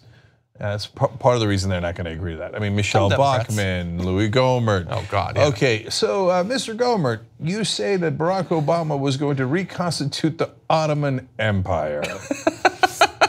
Okay, help us understand that one. I mean, gone. Republican politicians would be wiped out immediately. I would say, Louis Gohmert, list 3 facts about the Ottoman Empire. Yeah. Michelle Bachmann, you say that God chose you to be president in 2012, yet he didn't. Do you believe that you talk to a higher power all the time? All right, anyway, Bob writes, and let me say this one more time, Democrats will always carry California and New York by a wide margin. Stop saying Trump lost the popular vote and nominate a real candidate next time. So Bob, I know why people say that. You'll almost never catch me saying it. I might say it as a point of clarification in the middle of a story, but I have to be honest, I hate that point. I mean, maybe we'll talk about it either in the post game or in old school tonight. But it's not interesting to say that she won the popular vote. That's not how we decide elections in this country. It should be, and it drives me crazy. Yeah, but I don't think most people are saying that's why it's interesting. I think they're saying it because this is yet another reminder that the way our system works is not what we think it should be. It doesn't seem democratic. Yeah, I think that's how you say it. Larry Lessig says it. But I think most people use it in the context of, I mean, he didn't really win anyway. I mean, Hillary was a better candidate, she won. No, he won. But she didn't win, she didn't win. So of course. All right, anyway. We got to play that Alex Jones clip Anna played yesterday. All right. Deliver us from evil. All right. And you know what else? Dramatic moment on Old School tonight. If you're a member, members get to watch it live. I think right now members are still the only ones who could watch any of it, and you can get all the archives, which are fun. Dramatic moment, I will announce when Trump might step down, and it will be shockingly early. Oh. Okay, well now I want to know. Okay, well, tytnetwork.com/join. Okay, let's mix it up a little bit. The movie All the Money in the World was set for a December release, but just about a month before that release, suddenly everything became uncertain because one of the movie's stars, Kevin Spacey, was linked to a lot of sexual misconduct. And so the movie could have been pulled, but what they decided to do was instead do a series of reshoots to take Kevin Spacey out of the movie and put in a different actor in his place. And miraculously, they were actually able to do it. And the movie didn't even have to be delayed. It still came out on time, but that doesn't mean that the reshoots aren't causing problems for them. It has to do with some of the financial ramifications of those reshoots. So the problem really comes in not with Kevin Spacey, but with Mark Wahlberg and Michelle Williams, who you're seeing right here, 2 of the other stars of the film. Now let's talk about their pay for those reshoots. Mark Wahlberg was paid $1.5 million, while Michelle Williams was paid an $80 per day per diem, totaling less than $1,000. That works out to Williams being paid less than 1% of her male co-star, which even in Hollywood is a raw deal in comparison to normal. And so a lot of people have been talking about that because that is just about as big of a disparity as you can have. Now, some people are trying to respond in various ways. They're saying that, oh, this doesn't have anything to do with the system or with Hollywood. This is purely about agents, which could be true, but they're both represented by the William Morris Endeavor Agency. Now, no one from their agencies or from the movie company have actually responded to any concerns or questions, but they have the same agency. Doesn't mean they have the same agent, but they both have top tier representation. And I've seen the movie. It could be that theoretically if Mark Wahlberg was in a ton of scenes that need to be reshot, and if she wasn't, then maybe he should be paid more. But they both share lots of scenes with the guy that had to be replaced. And so this is not looking good for Hollywood, especially coming just days after the Golden Globes. All right, well, let's break it down a little bit further. So do I know why it happened definitively? Of course not, and no one does. And so I think that there are a number of factors involved. One, since we're not in the industry and we're not old school like that, it might blow our mind how much discrimination there actually is. Like if you were in those meetings, because I remember way back in the day, I was in a meeting when I was a TV writer, and they were trying to pick a host for a show and on one of the cable stations. And it was incredibly discriminatory. It was shocking how discriminatory it was. Talking about how they don't want a New York intellectual look. That's not that complicated to figure out. And I was like, you're having trouble. I think I know what you're talking about. It means Jewish. That's what I assumed. Okay. Yes. And this was at a time when Seinfeld was the #1 show on TV. I'm like, I raised my hand and I was like, Seinfeld? Anybody Seinfeld? Right? And they're like, okay, that guy's annoying. You're fired. Right, and they're like, no, we are looking for a Midwestern look. That means white. Okay, and they had all these code words. So it might be that they're like, yeah, of course, men are more talented, or that we're gonna pay them. They might not even think it, they might not even say it consciously, right? Yeah. But it might be their stereotype assumptions, etc. But now let's give you all the different factors. It could also be either in part or in whole that #1, Wahlberg, and this is not their main salary for the movie. I don't want people to get confused. Yeah. And we don't know what their salary for the movie is. It could be equal. I don't know. It could not be equal. I'm going to bet it's not equal, yes. But it could be. But we don't know, right? This is just for the reshoots. And in this case, and give Michelle Williams a ton of credit, she said that she was thrilled that they were reshooting those scenes and taking Kevin Spacey out, right? So she was happy to do it because he wasn't. He was because busy. The studio was going the extra distance and she was willing to go the extra distance. So she might have just said, great, which it looks like she did say that. That seems clear. And Wahlberg's agents were, it depends. Well, it depends on your interpretation of it. You might say smart. They were, and they pressed them and they got more money. Yeah. Or you might say jerks. Yeah. Depends on your interpretation. So now, first of all, I should say we have a slight conflict of interest here. We're also represented by WME. Okay, Speak for yourself. Well, the company is. Yeah. So I've never gotten a call. Anyway, and hence the disparity. They don't know who I am. So, but look, at WME, and I don't know the inner workings there at all, but a lot of those agents, I would be surprised if they shared information. Like I'm sure they share it on some scale, but they might also be really, really competitive with one another. And Wahlberg's agent might be laughing at Michelle Williams' agent going, ha ha, I did better. I think that's probably what is happening, since Wahlberg's agent probably made about $150,000 off those reshoots.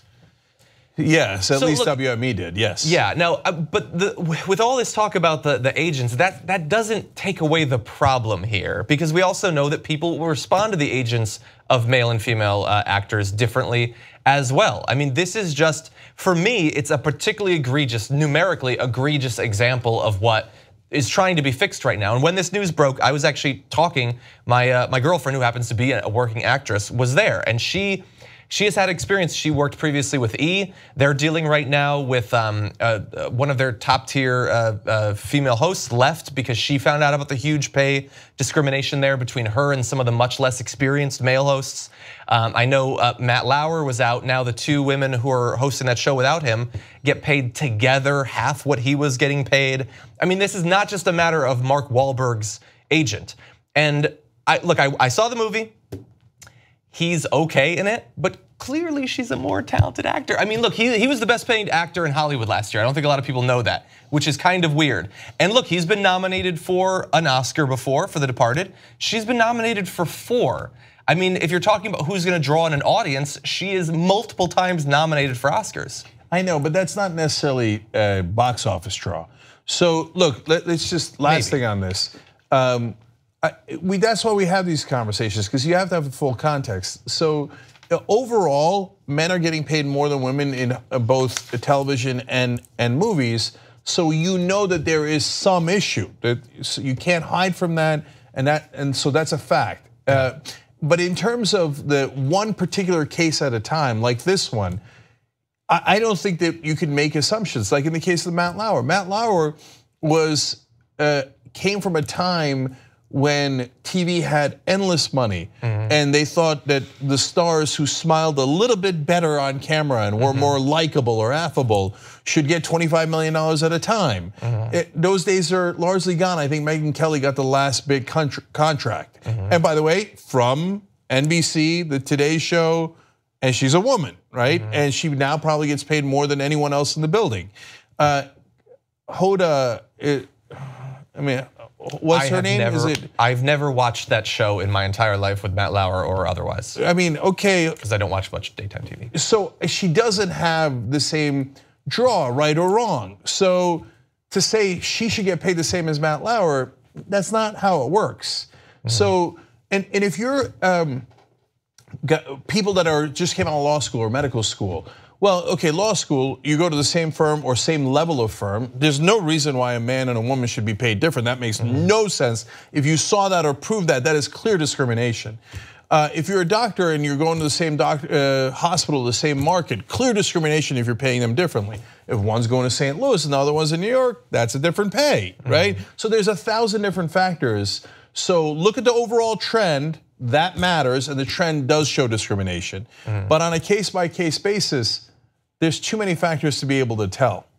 Yeah, I get that. I'm just saying I also know that this does exist in that larger context. And it's not just the actors. Like a lot of people are attacking Mark Wahlberg over this. I mean, Mark Wahlberg more than likely did not know what she was being made. He might not even know what he was being made. So it's weird to attack him. But the people who are making the movie, they know what they're paying each of them. I mean, but maybe what are you gonna do? You're the movie company, you're gonna be like, oh, shoot, we had to give Wahlberg $1.5 million.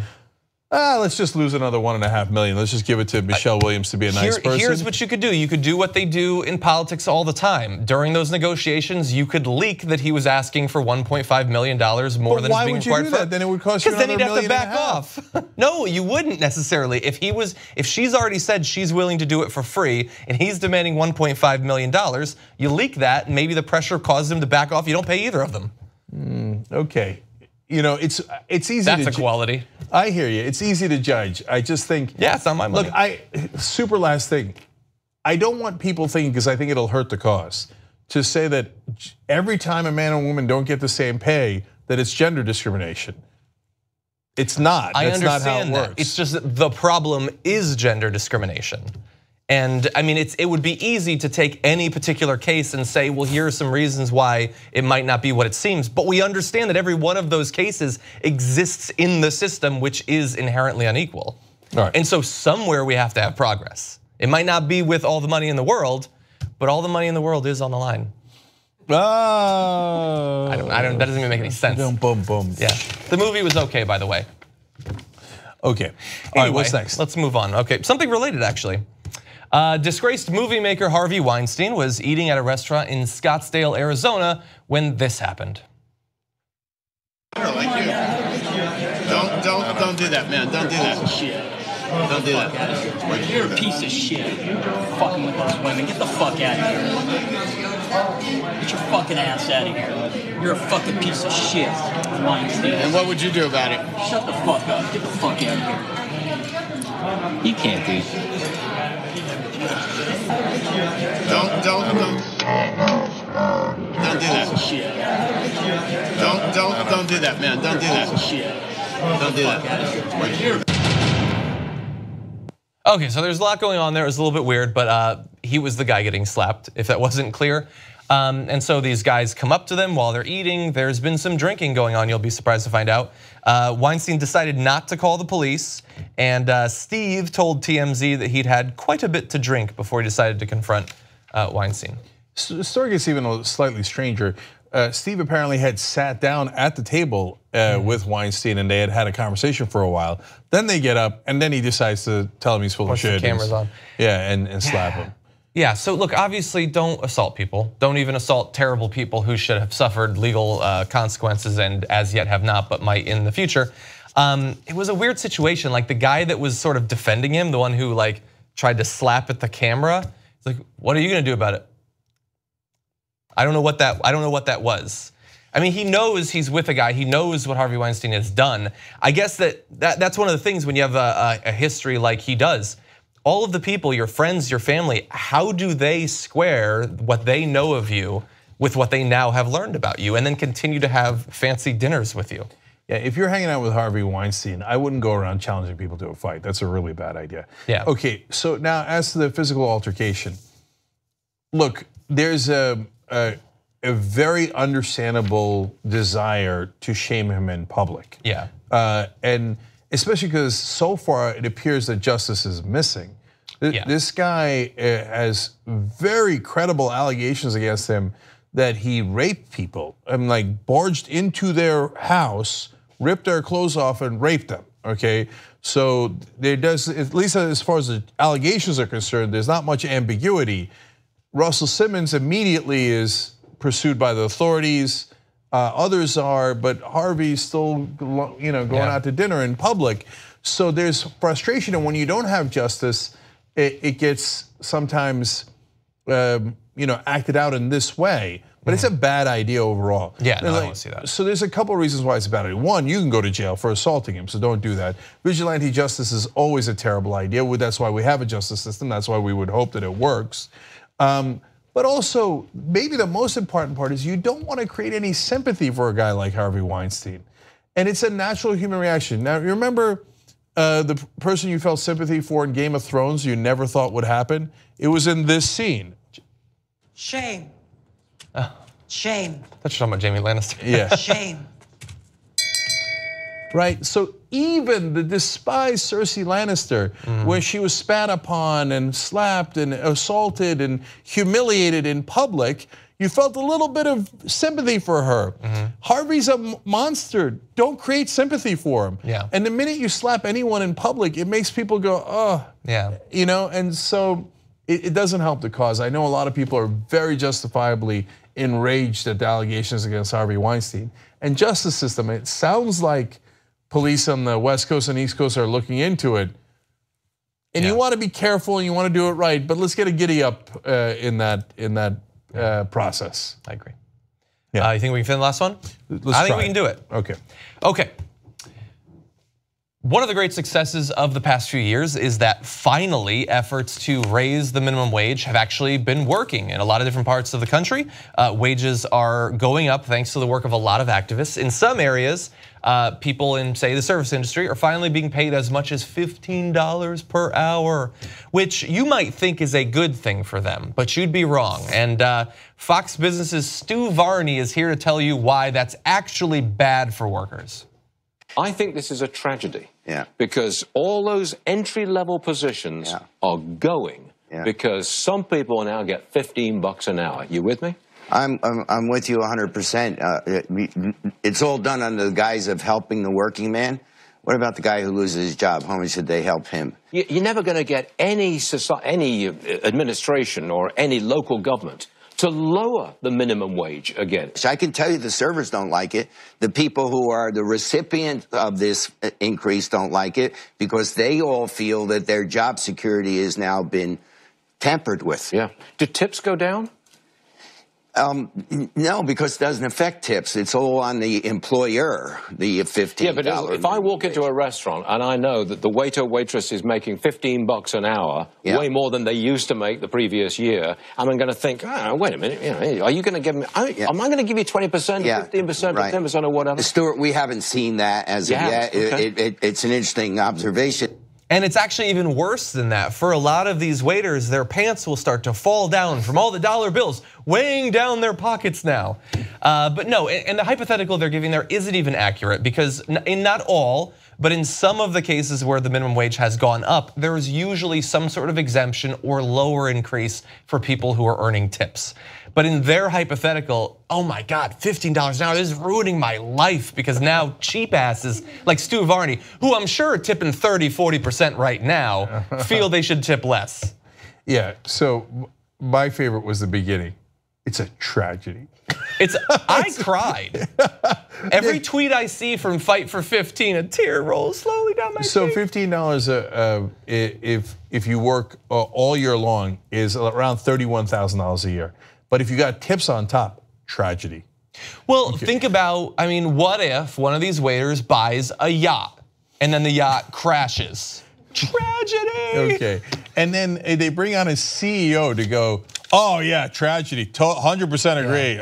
I have to pay more. I feel bad for the servers. Yeah. But then at the end, he can't even back up Stuart Varney. He's like, oh, the tips are disappearing, right? He's like, well, we haven't seen evidence. We haven't seen any evidence of that, but if you say so. We are on Fox, right? We can say anything we want. Yeah. Look, I think that there's an interesting argument to be made at some point about, hey, how do we balance out the wages? Because it used to be $2 because you were getting tips. What should be? I earned $2.35 when I was living off of tips. That's right. So how much should be tips, et cetera? But that argument is not going to be had in a legitimate way from a multi-millionaire anchor saying, I don't want to tip you anymore because you're making too much money. I agree. So Stuart Varney, with all due respect, no, with no respect at all, go ahead and piss off. Okay, all right guys, Rebel Headquarters is next, then postgame, then old school. Bye-bye.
All right, welcome to Rebel Headquarters. We got another great episode for you guys. We're gonna mix it up a little bit. Instead of a politician here, we are gonna go with someone who put together a documentary about the right wing, and I think it's really interesting.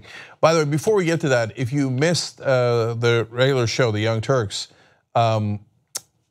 huge news for progressives today. Darrell Issa is out, and Doug Applegate, Just Democrat, is now the most likely to win that race in California.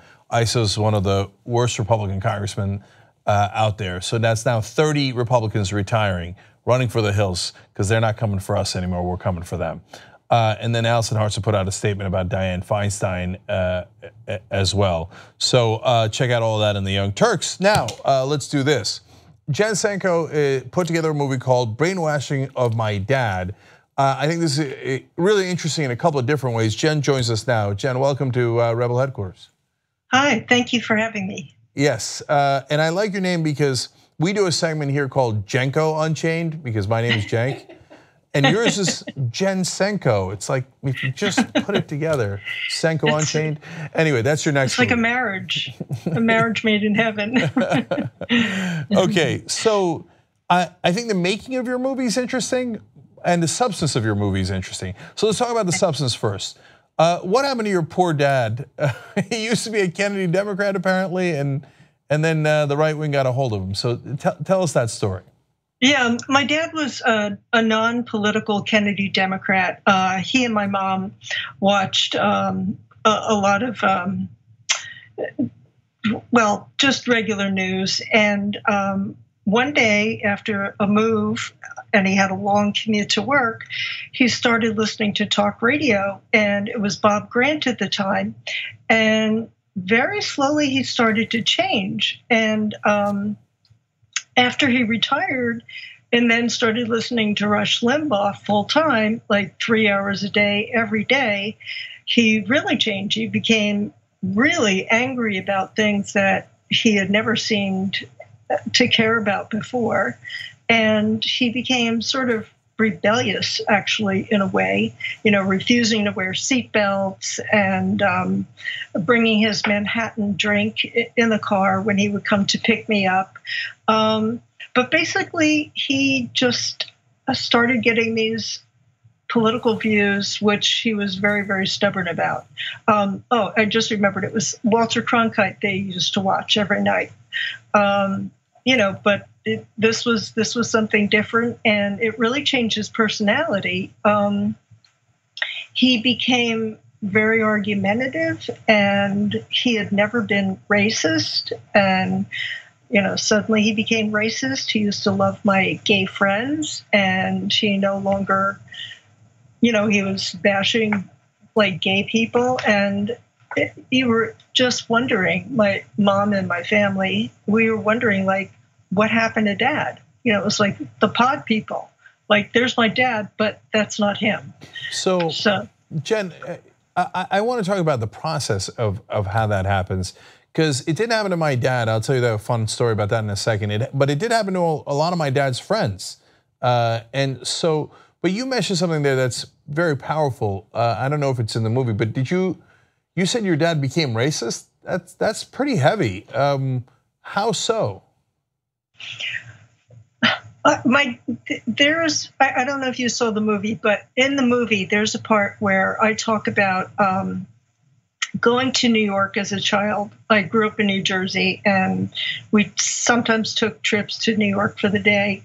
And we came out of Port Authority, and there was this African-American homeless man, and he asked my dad for some money. And my dad called him sir and gave him money. And we never heard any racist terms growing up. We were taught not to be racist and to be open to all people. And then my dad started saying these things like,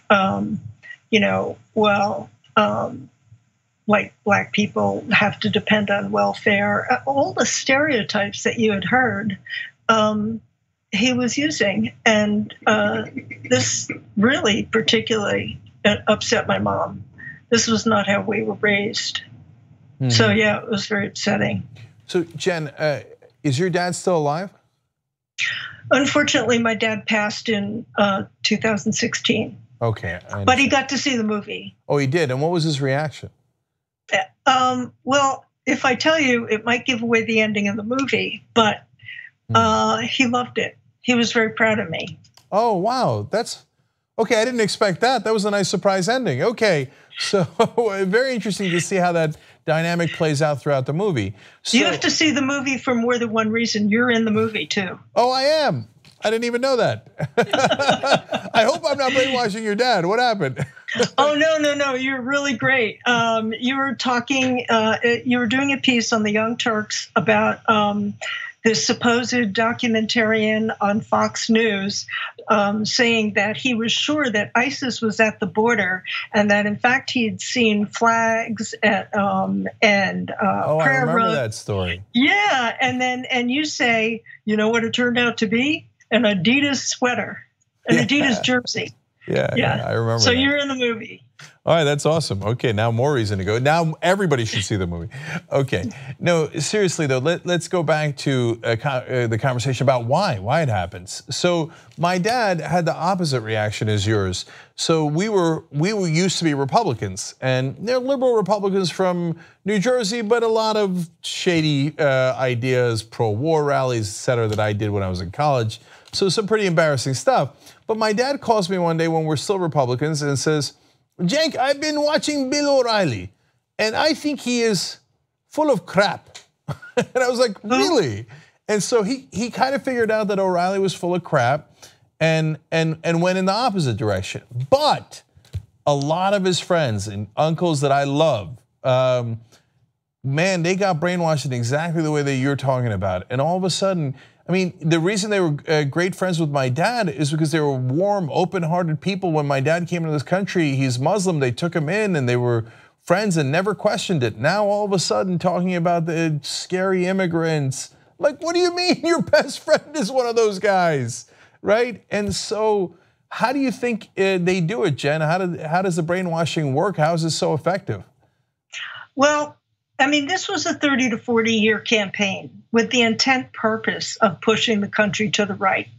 And it was done with misinformation, misinforming millions of Americans, getting them angry, using fear to divide. And then there's also a slew of tactics that they use, propaganda techniques, like using emotion and like using fear and like fake anger. And they get people kind of addicted to this, especially older people. Like if they're alone and they're home all day and they have nothing to do. I know so many people, friends of mine that have parents that just all day they have Fox News on all day long. And it's seductive. And also it's not just Fox News though, it's people like Rush Limbaugh, who has 20 million listeners. Talk radio is extremely seductive. You're alone with that person. And it's almost as if you feel special, like you've developed a relationship with them. So they use the same manner that many cults often use to draw people in and to get them to believe like this is the only information that you are supposed to believe. All other information is wrong. You know, it kind of reminds me of when I was a Catholic growing up in the Catholic Church saying, you can only come to this church. Not that I'm comparing it to that. I hope I don't offend some people. But you know what I mean? That kind of like the allegiance just to us. No. Look, I'm agnostic, so I'm a little biased in that regard. But I totally agree with that analogy. So on the TYT network, we tell people to be open-minded and consider a lot of different possibilities and think about what if the shoe was on the other foot, et cetera. Even on issues where Trump is being attacked, we say, now what if it was Obama? And we try to get people to expand their view of things. But in the case of religion, that's not what it's about. It's about, no, God says this, you must do this, and it's ritual and it's tradition and it's repetition. And for conservative radio and TV, it's very similar. A voice from the mountaintop telling you what you must think and nonstop repetition. So and making you feel special for you recognize that this is the voice from the mountaintop. So you're part of that special group. It's like an in-group, out-group thing, which also the military uses. And it's called PSYOPs. And actually, I've talked to people from the military that have contacted me about the movie, and the military is very hesitant to use PSYOPs because it can actually be very dangerous. You get the Sunnis and the Shiites against each other because you need to, but then later on, it's very hard to remarry it. And that's why I'm so passionate about this media phenomenon that's taken place over the last 30, 40 years. It's a huge problem. It's a threat to our democracy, and our democracy has been hurt by it. Yeah, and the last 2 points on that is it creates an us versus them. So everyone who's them is the others, and they're a threat, and hence fear. And you should be angry about that and protect your own against the others. And also, like the army, they break down their individuality, and then you're one big us and you're one big mass. Whereas we celebrate individuality, so it's a huge difference culturally as well as intellectually. So, but we have time for one last thing, Jen. I wanted to ask how you got the movie made, because that's also an interesting story. How did you raise the funds for it? Well, okay, I started getting fired from my jobs that I didn't really care about because I knew I wanted to make this movie, but I had saved $10,000 to make a trailer, and because I had made 2 previous documentaries, I knew people that knew people, and so I got hooked up with some really great people like Noam Chomsky, Jeff Cohen, Steve Rendell, Edward S. Herman, and I made my initial trailer. We put it on Kickstarter. And I was asking for $11,000, and what ended up happening is so many people came out of the woodwork and related to it that I ended up raising $45,000. But my real lucky break, as much money as that still wasn't enough money to make a movie. It's really expensive, obviously. One of the Kickstarter backers, Ryan Smith, emailed me one day and said, "What do you need?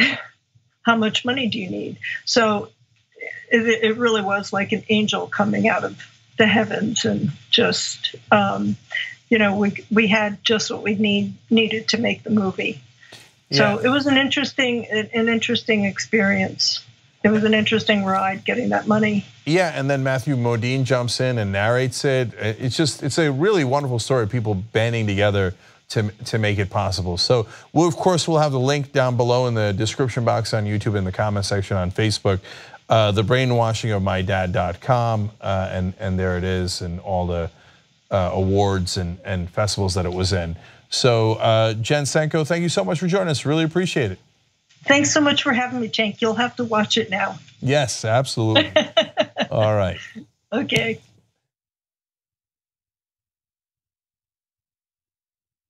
For you guys, and they're in a race against a guy with a voting record that is a dubious distinction. It really is quite amazing. I'll explain all that when we return.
I believe I'm back.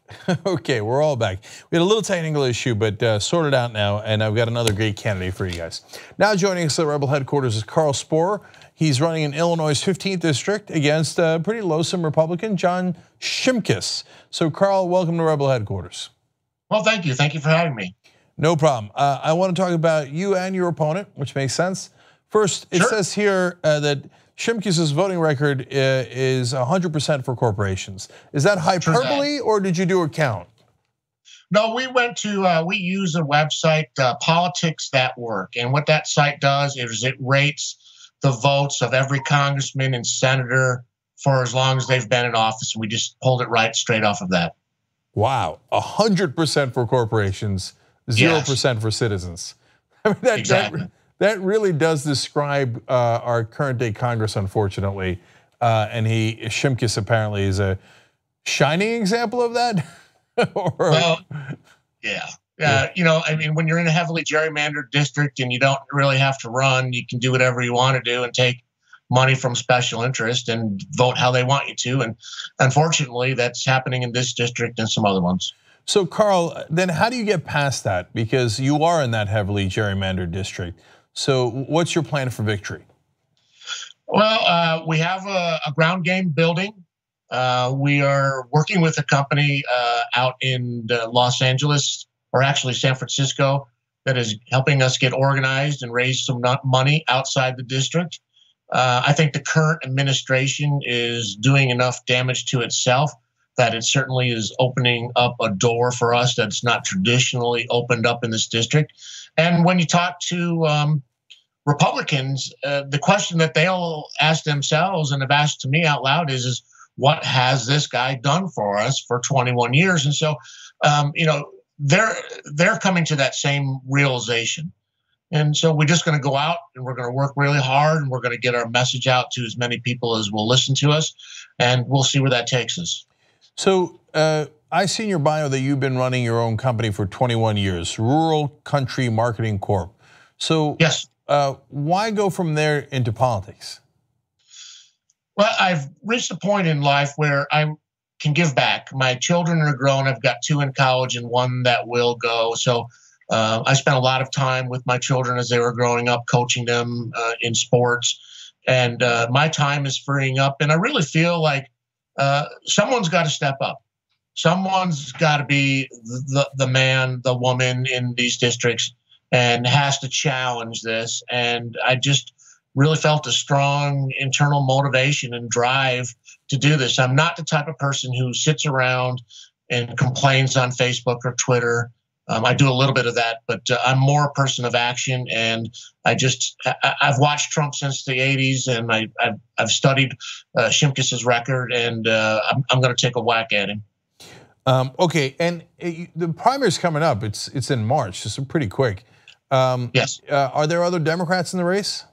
Yes, there is one Democrat in the race. I feel like I have a pretty strong chance of being victorious. I had a 7 or 8 month head start and was able to build a significant amount of organization and make a lot of inroads when people were really hungry. And so those people that I had been working with from the beginning are very loyal and working very hard for me. So I feel I'll be successful. So, but Carl, what's your distinguishing factors then? What are the things that you fight for that you're not even convinced your Democratic opponent necessarily fights for? Well, you know, oddly enough, I am the older of the two, and I'm the progressive. I have come full circle. When I was 17, I was fortunate enough, and I do feel I was fortunate enough to go see Ronald Reagan be nominated in Detroit, and was raised in that environment. And as I've grown and matured and educated myself, I am now a full-blown progressive that is very pro-renewable energy, very pro-DACA, very pro-social safety net programs.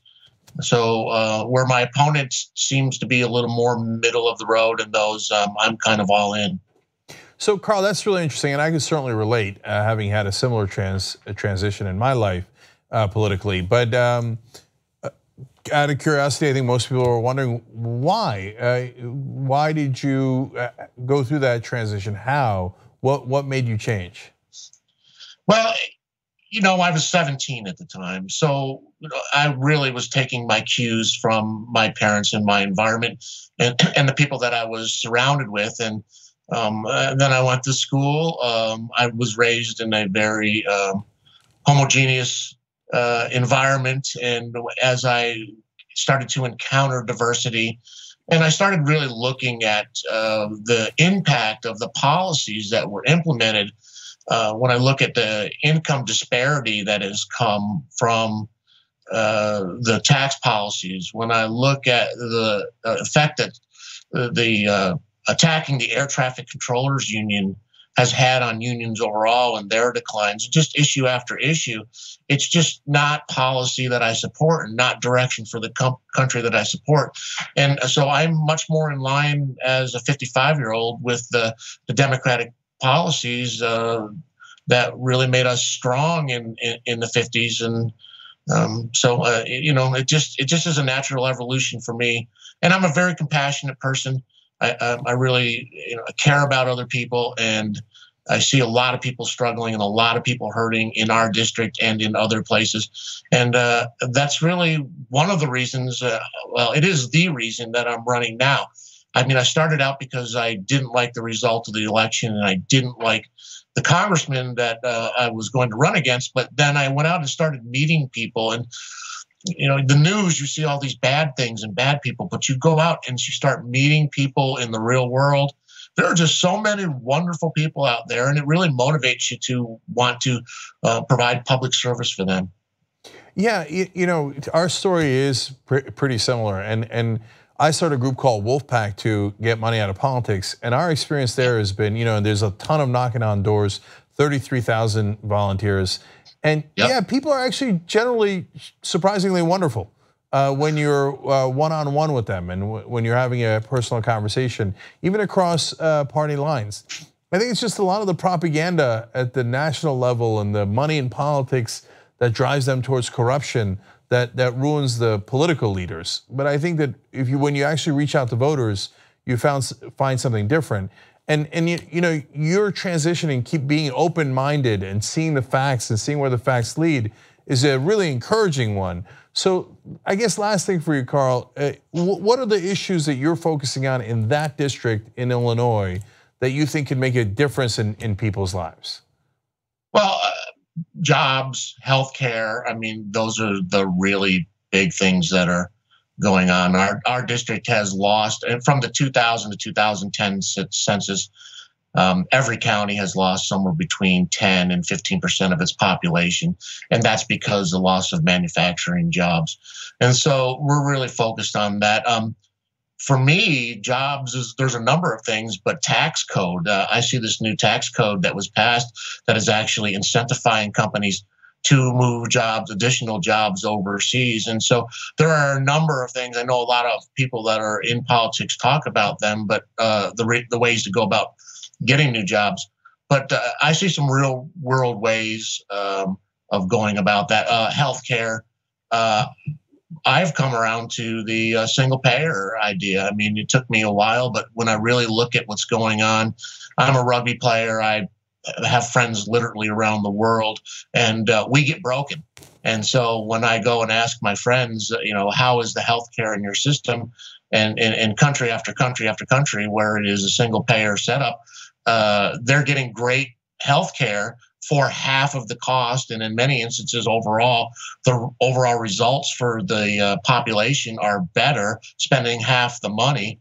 I say, this is really what we need to be doing. So those are the primary two things that I would focus on. The other thing that goes along with that is really protecting and defending and strengthening our unions. I'm a strong believer that so go the unions, so goes the working class. And I'd like to reverse this downward trend and get membership to start increasing again. Yeah, there's so many things we share. I love that you got the American flag in the background. That's our flag. We don't run from it, we run towards it. That's right. Yeah, and I played rugby too, and yes, yeah, yes, I like you a lot. And we'd show up at the emergency room afterwards, 2 or 3 of us per game, and they'd go, rugby guys, right? Exactly. Yes, but Carl, to the more important point, now, like I have friends who say to me, "Oh, I went abroad, and thank God I got sick there." Yeah, right. Like, I mean, what an insane system. Now we're supposed to be #1 in America, right? But we say things like, "Thank God we got sick somewhere outside the country, so we actually got treatment."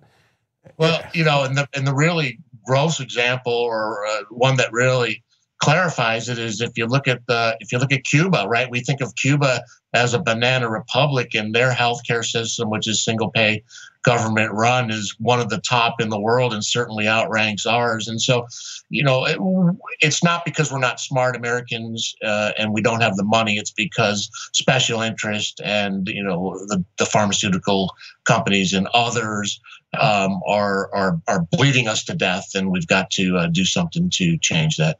All right, Carl Sporer running against a terrible Congressman John Shimkus in the Illinois 15th district. All the links to help Carl, if you're so inclined, are down below in the description box. They're also in the comment section on Facebook. So get involved, get up off the couch if you're in that district. Most important thing is volunteering. Time beats money, but if you can't help with your time, then think about donating at least. So Carl, thanks for fighting the good fight. We appreciate it. Thanks for being on Rebel Headquarters.